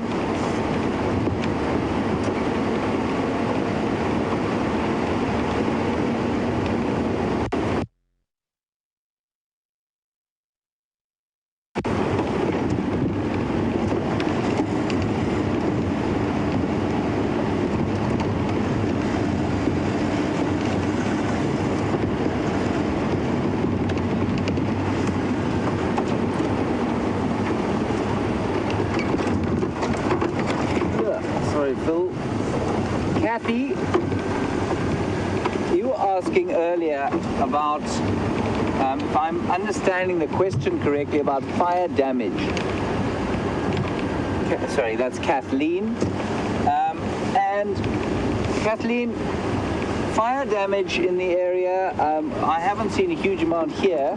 There was a fire on one section of this reserve, but we haven't been through it here today. So fire damage is something that is necessary out here sometimes. It clears off the moribund grass material. I think it's less necessary than perhaps is thought. You know, before, what would happen is that you'd have a lightning struck, say, in October, when at the end of a long dry season, and that lightning strike would burn an enormous area of land. And then when the rains came, that area would flush green. But because the fire was so big, it used to cover an enormous area with green grass and attract a lot of animals, but because it was so big, it wouldn't necessarily result in overutilization.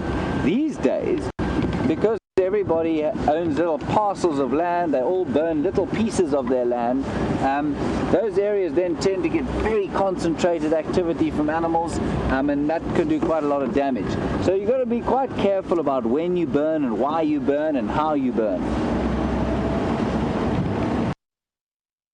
Driving along a road now that's called that is a fire break. You can see that it's been cleared on either side of the road.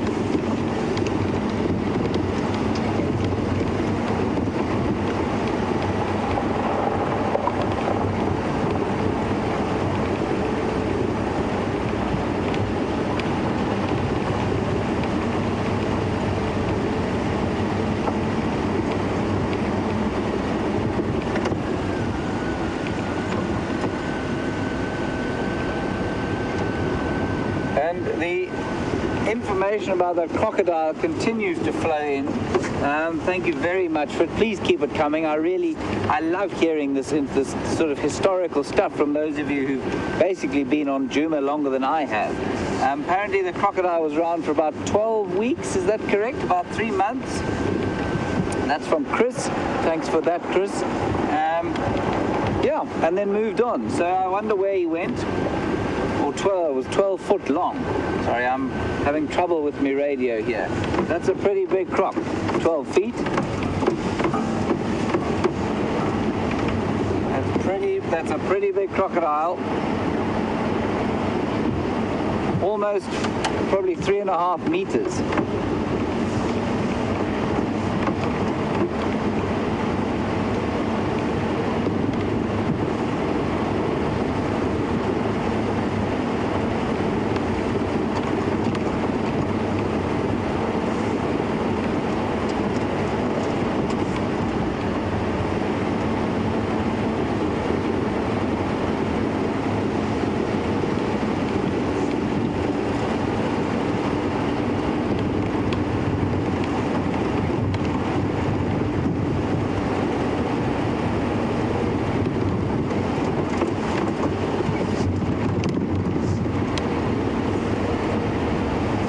Lisa on Twitter, great question. Do we get evergreens in the area? Well, Phil, if you would just pan out around where we're driving now, I'm going to stop here.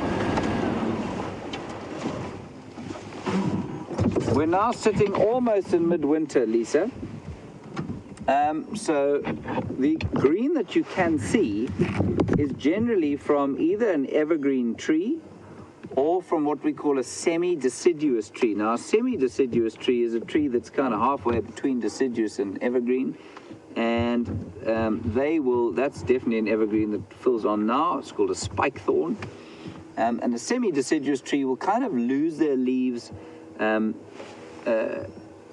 different times. So, if you go forward to that jackalberry tree there, the big green one in front of us there, all the way in front.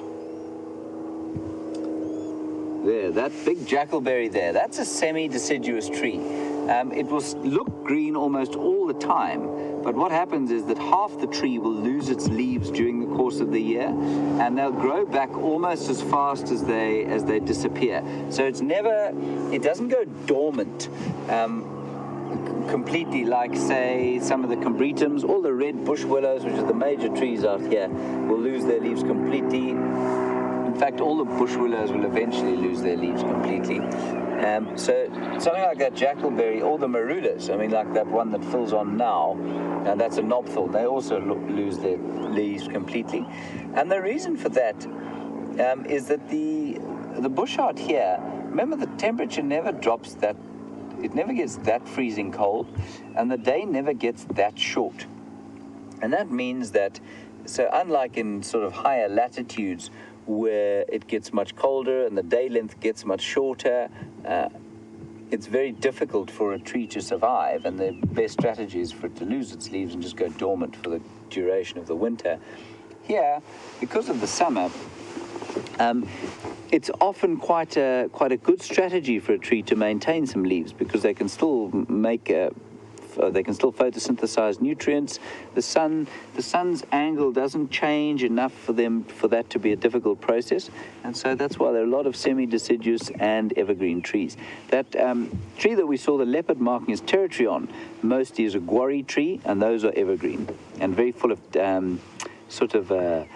bitter chemicals, which makes animals not want to eat them, and that's the other reason that they mark on those trees, so that the marked leaves won't disappear into the gullet of some hungry herbivore.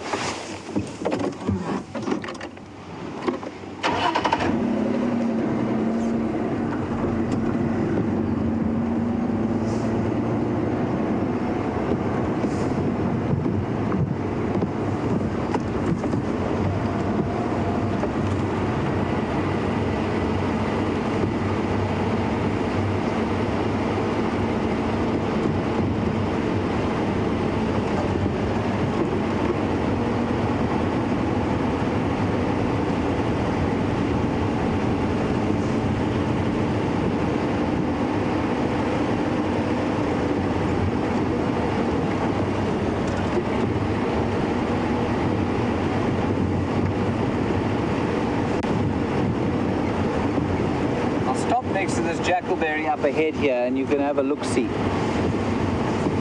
There may be a piece of it that's starting to lose its leaves now, and that would be quite interesting to see. Let's do this one actually, Phil. This one's got more going on. Yeah. So there's one in front of us, but I've just found this jackalberry next to us here. Now you can see, you might be able to, Phil, if you can zoom in as close, as tight as you can, on the top right-hand side.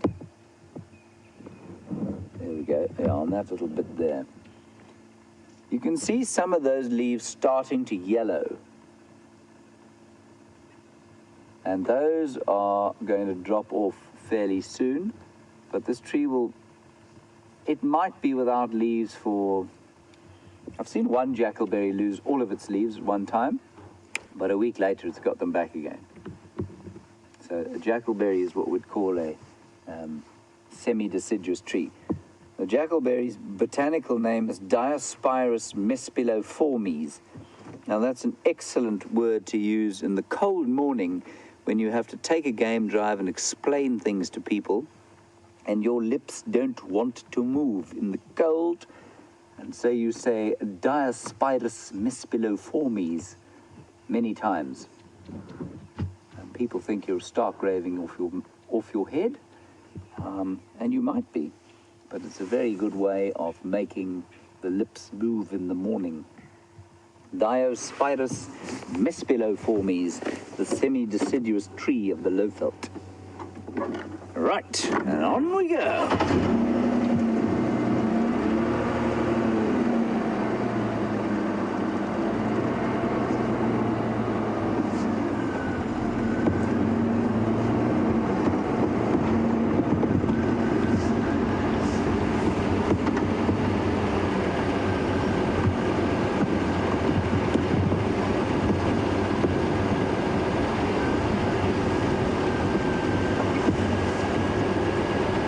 Hi Wesley, nice question there.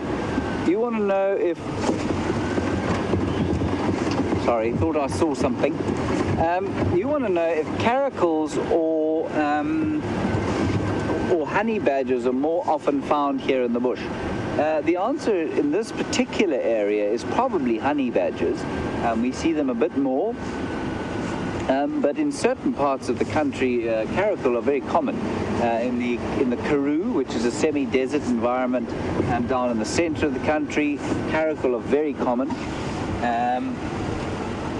Probably more so than badgers. So it just depends on the area that you're in. This place we do see caracal every so often, but very seldom. Badgers, if we were out at night more often, we'd probably see more badgers. But they're definitely around. We see their tracks in the morning quite a lot, but in the caracal's tracks we don't see very often at all.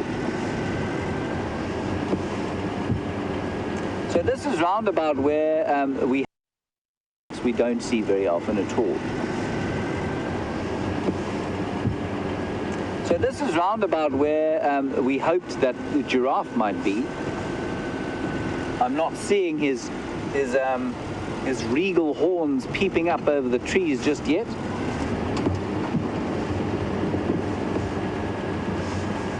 Nor am I seeing his tracks on the road.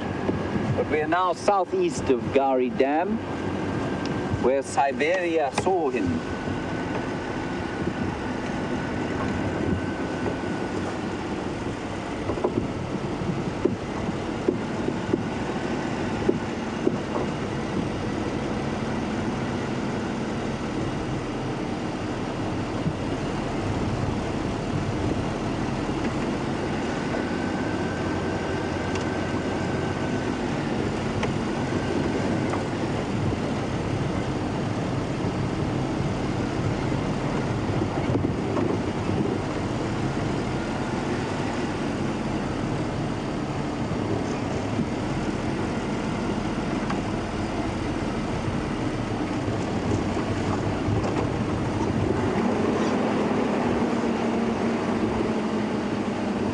Edward, you ask a fascinating question, and one that I had to have asked twice because I needed to give it a bit of thought. You say if there are certain plants that won't be eaten by animals, excuse the bumping, what prevents them from taking over an area? Is it insects or something else like that? Edward, the answer probably is that it's competition from other plants and other environmental conditions. So I'll stop here on the waterhole wall here, and I'll explain what I mean. So insects could play a part in it. In terms of the guarri bush, let's look at the guarri bush, which is where we saw the leopard marking territory. They like sort of fairly specific soil types. They like to be in drainage line areas where the nutrients have come down off the crests, so they won't grow particularly successfully on the ridge crest areas. They are shade tolerant, which a lot of the trees which are probably more effective at getting nutrients out of deeper soils are not. So, for example, a marula tree seldom grows in a drainage line because they like to have full sunlight. So what prevents them taking over from each other, probably far more than grazers or browsers, would be competition from other trees and then soil conditions. But definitely a lack of browsing pressure on something like Dicrostachys bush, for example, or the which is called the sickle bush in English. That would definitely affect their distribution and how much there is. So elephants will eat them, but not much else will eat them. So in the absence of elephants, Dicrostachys definitely do take over large swathes of areas. But the other thing that stops a Dicrostachys bush, while I think of it, is grass. So if you've got too many grazers in an area and not enough browsers, the grass sward will be eaten down, and then the Dicrostachys bushes will grow up and sort of form almost mono-specific stands of sickle bush or Dicrostachys, and then in the absence of elephants, that'll just maintain itself. So yeah, the lack of grazing pressure makes a big difference to whether a plant will survive or take over or something like that. I hope that answers your question. Right, the giraffe has pressed on from this area, so I think we will do the same. I want to head down a little bit more to the east, where the lions, nobody's mentioned the lion tracks today, and I'm hoping that, I wonder if they won't be in that area, or certainly an indication of them.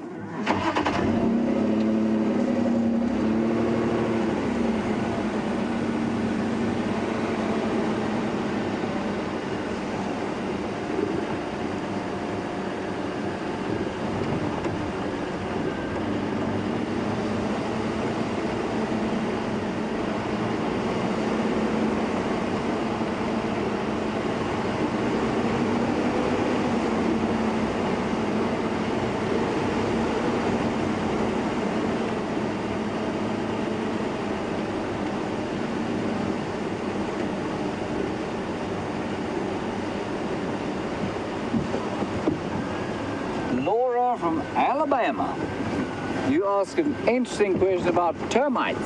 There are millions of termites out here. They tell me a greater biomass than any other animal. So more total mass of termite than there are total mass of elephant, which is quite something. And you want to know, do we have trouble with them in our buildings? There are two aspects to this question. First of all, I think, if I'm not mistaken, a lot of building in the States is still done with timber or with timber-based products. And so I think you in the States have greater issues with termites than we do. Just about all of our building here is done with bricks and mortar, so with very little in the way of timber.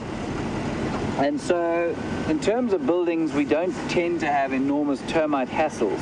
That said, a lot of the decking, especially these lodges, is obviously all wood, and that we have to treat very carefully with special treatment chemicals to stop the termites getting into them, and eventually they do get in. But I'm not sure about this. I don't think we have the same kinds of trouble that you do perhaps in the States. I'm not really sure why. But I suspect it's got largely to do with the fact that we build mostly with bricks and mortar and very little with timber.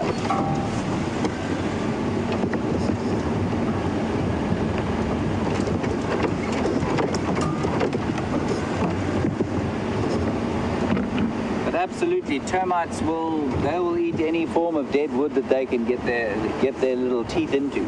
So we do treat the decking and any wooden pillars we have quite regularly.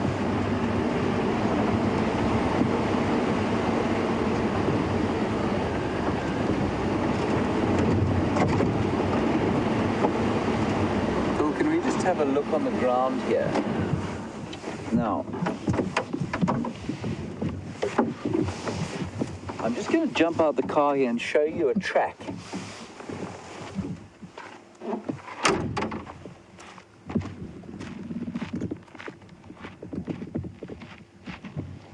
Can you see this, Phil?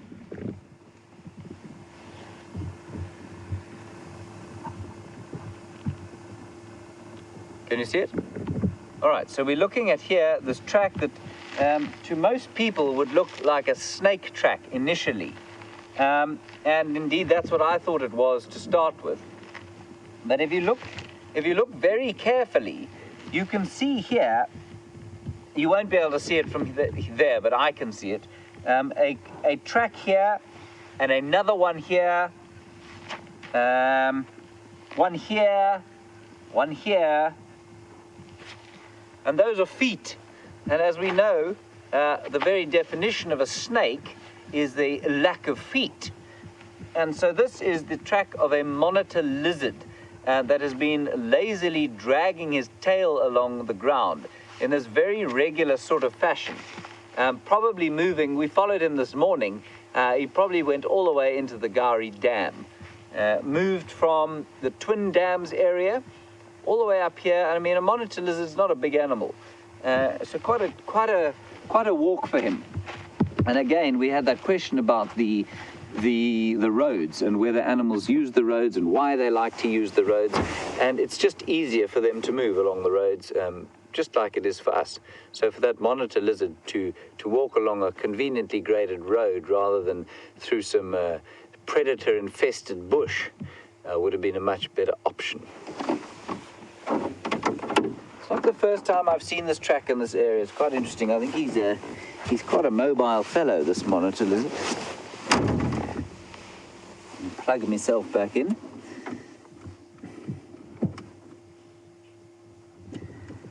And just to reiterate, for our new viewers, my name is James. I have Phil behind on camera. Any questions or comments you might have, please feel free to send them through. And the Twitter handle is #SafariLive, or email us on questions@wildearth.tv.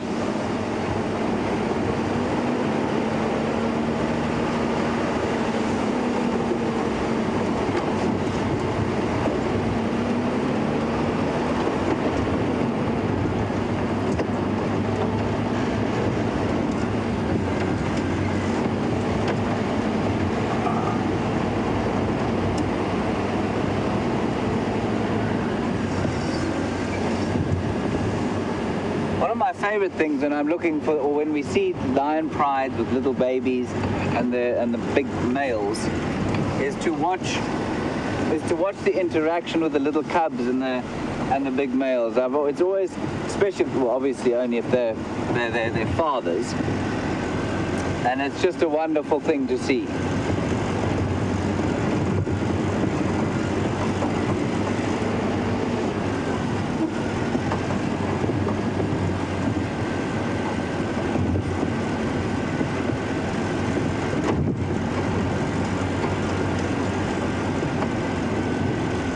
So we've got an excellent, great answer. Thank you, from Tina and Joyce. And you tell me that those little lion cubs are born at the end of April, sort of 20 or 21st of April. And that's great news. So let's keep that in mind as we watch them grow.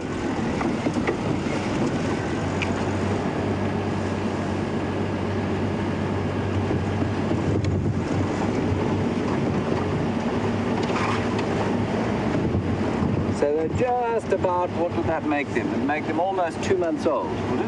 That's mine. Yes, almost 2 months old. So still very vulnerable.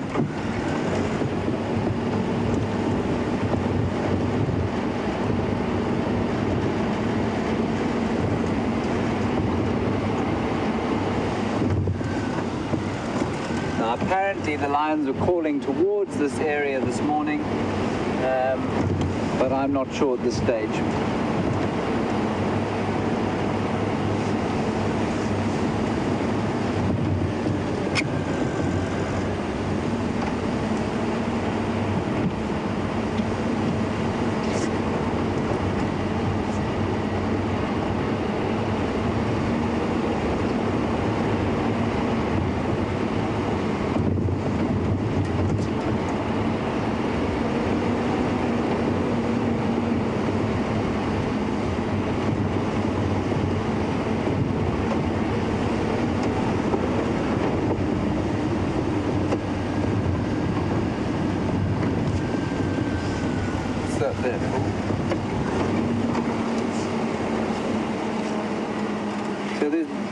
an enormous amount of hyena activity on this road last night.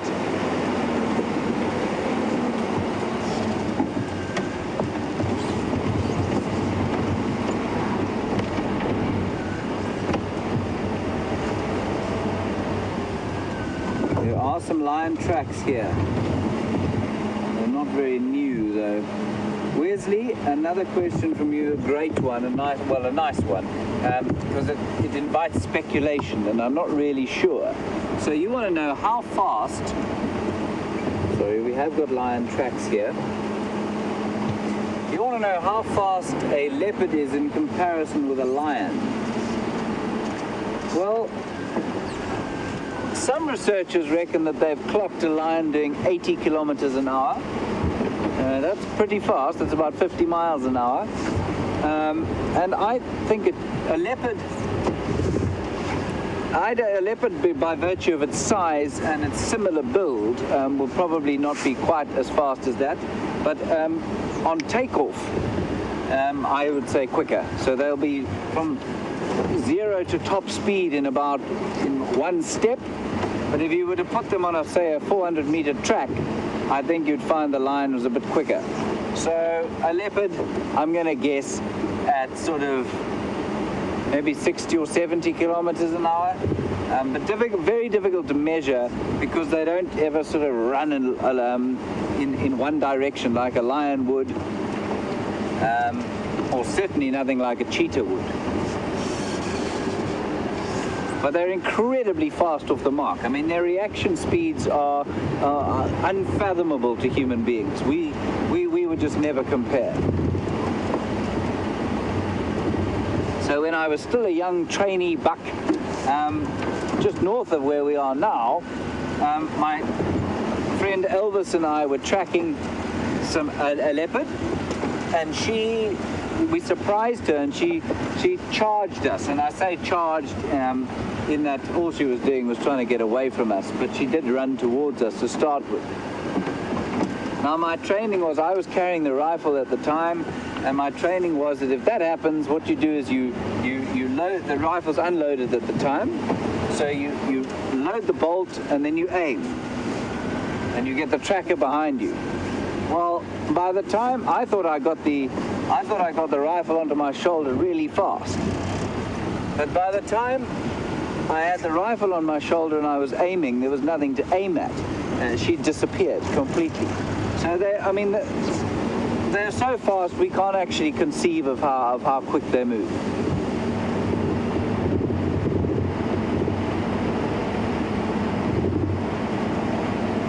But this is the sort of area I was hoping we might come up with the lion tracks.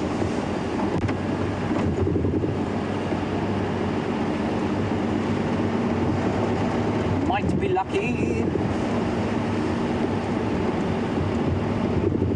Certainly some zebra tracks.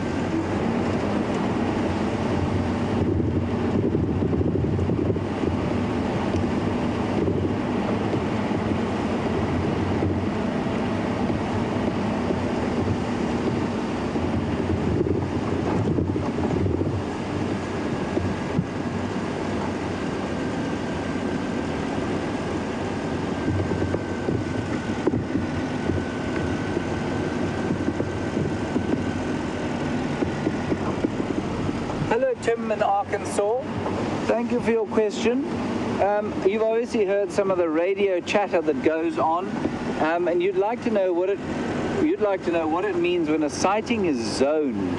A zoned sighting, Tim, means that we've precluded any activity around it. So, for example, if there's been a sensitive lion cub sighting, or so, for example, if a lioness has just given birth to cubs, we will zone an area or a sighting to stop people going in and putting pressure on animals.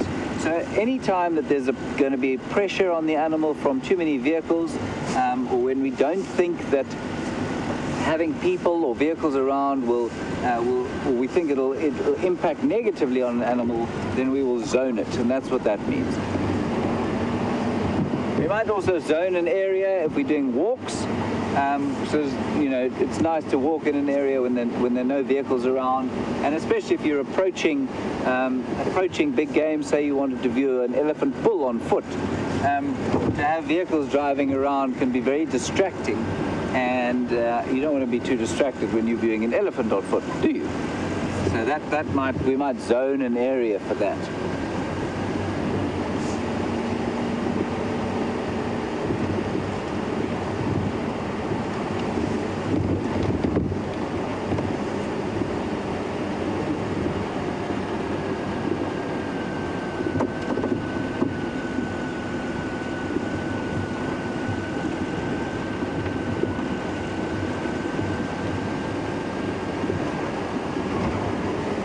Hi Judy in Minnesota.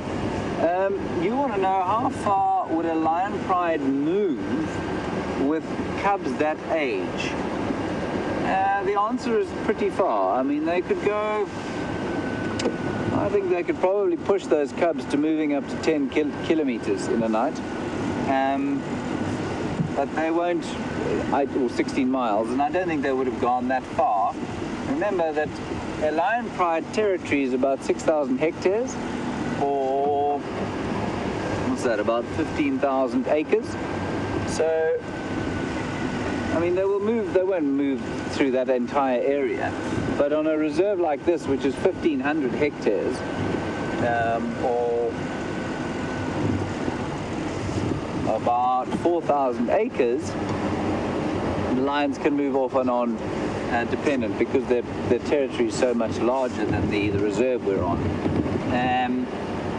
But they will move, they could move if they needed to up to about 10 k's, but they don't need to. So they'll probably move to an area where she will feel that they'll be safe. She'll hide them away either in a riverbank overhang or somewhere like that in some thick bush, and then go off and hunt if she needs to.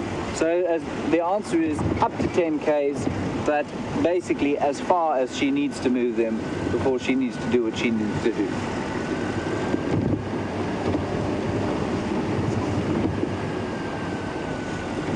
There are definitely some lion tracks here.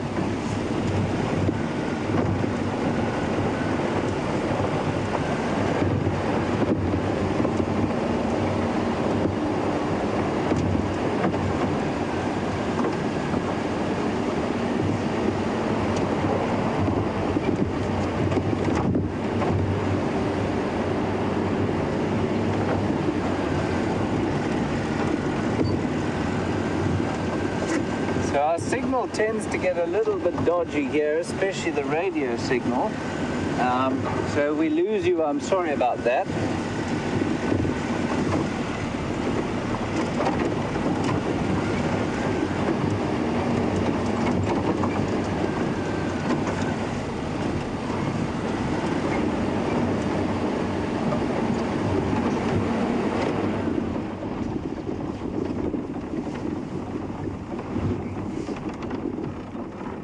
Hello, Grant in Australia. I wonder what time it is where you are sitting right now. You want to know, have I ever seen a pangolin, or how many times have I seen a pangolin? I think I've seen a pangolin 3 times. You say it's on your bucket list to see. They're fascinating creatures to see. Just a sort of evolutionary anomaly, but like an armadillo, for those of you who don't know. An armored, scaly, insect-eating animal that lives in an order all of its own. So an order is a taxonomic grouping one above family. So there are no other families in the pangolin's order. And they've got very sort of hard keratinous scales on their bodies. And when they're threatened, they roll up into a little ball, a bit like I think it's called a 3-banded armadillo is the closest thing that there is in South America. And they roll up into a little ball, and then it's almost completely impossible to pry them apart. So they'll survive attacks by lions sometimes like that. And then when they unroll themselves, they're about that big, with a long sort of flappy tail and big claws to dig in termite mounds. They eat a lot of ants and termites, and that's their sort of modus operandi. no lions here. Thank you for that question, Grant. So we're just going to do a little bit of a loop around. We don't have too much time left. We'll do a loop around to the southwestern boundary and then see what we can see from there.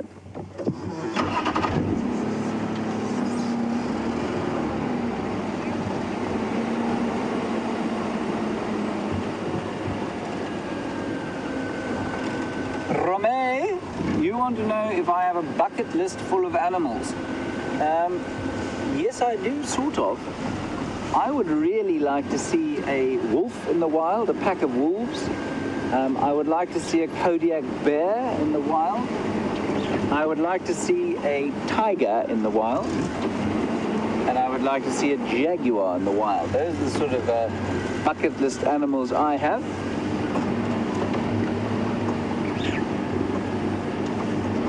None of which I'm obviously going to see here.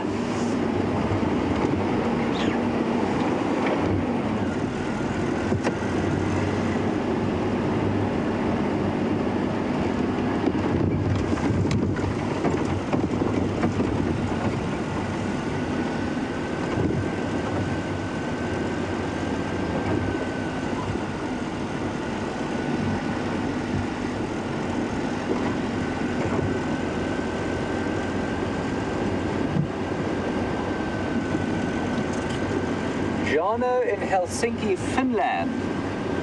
Welcome. How nice to hear from Helsinki. You want to know about the stars. Not many at this time of the day, obviously.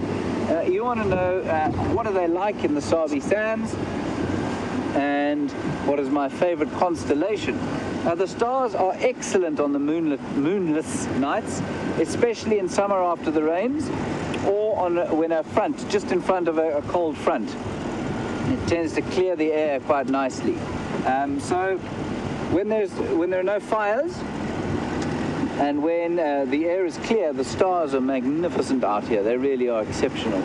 And my favorite constellation is probably Orion, which we see in the summertime. We don't really see it this time of year.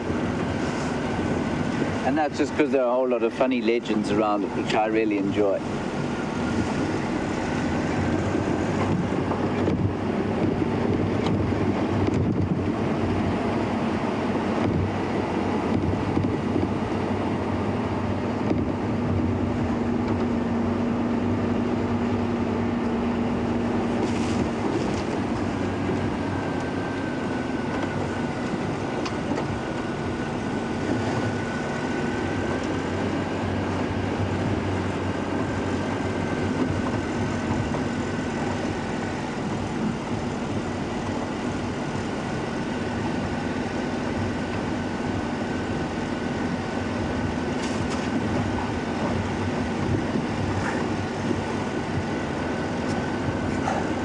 Marco in New Jersey, thank you for your question. If I understand it correctly, you're a little worried about not having a snack on drive, or can you go on a picnic with your guide? Absolutely, you can go on a picnic with your guide. I have been on many picnics out here.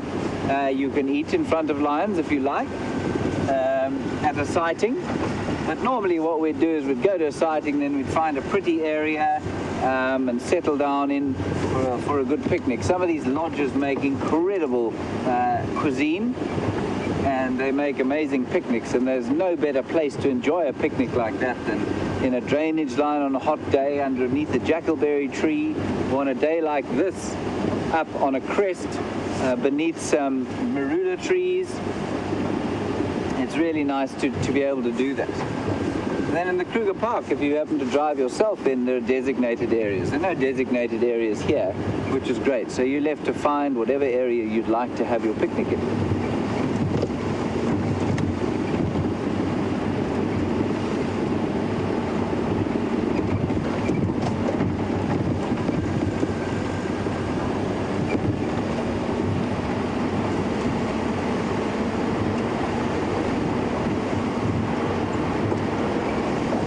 A few minutes left, And we're popping out on the southern boundary here.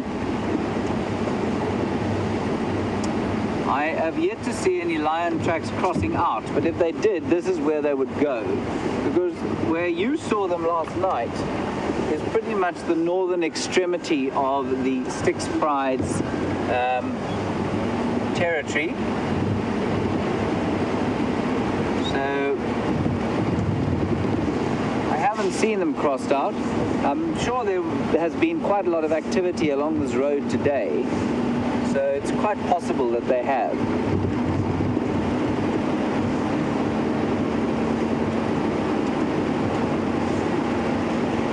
But nothing that I've seen so far, which is quite hopeful for the afternoon.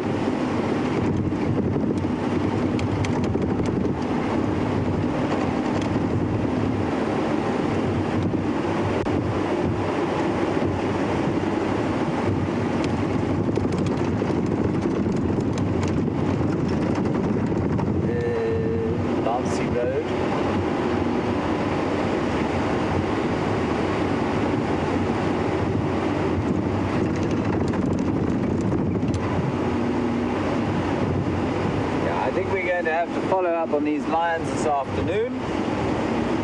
There don't seem to be anything here at the moment.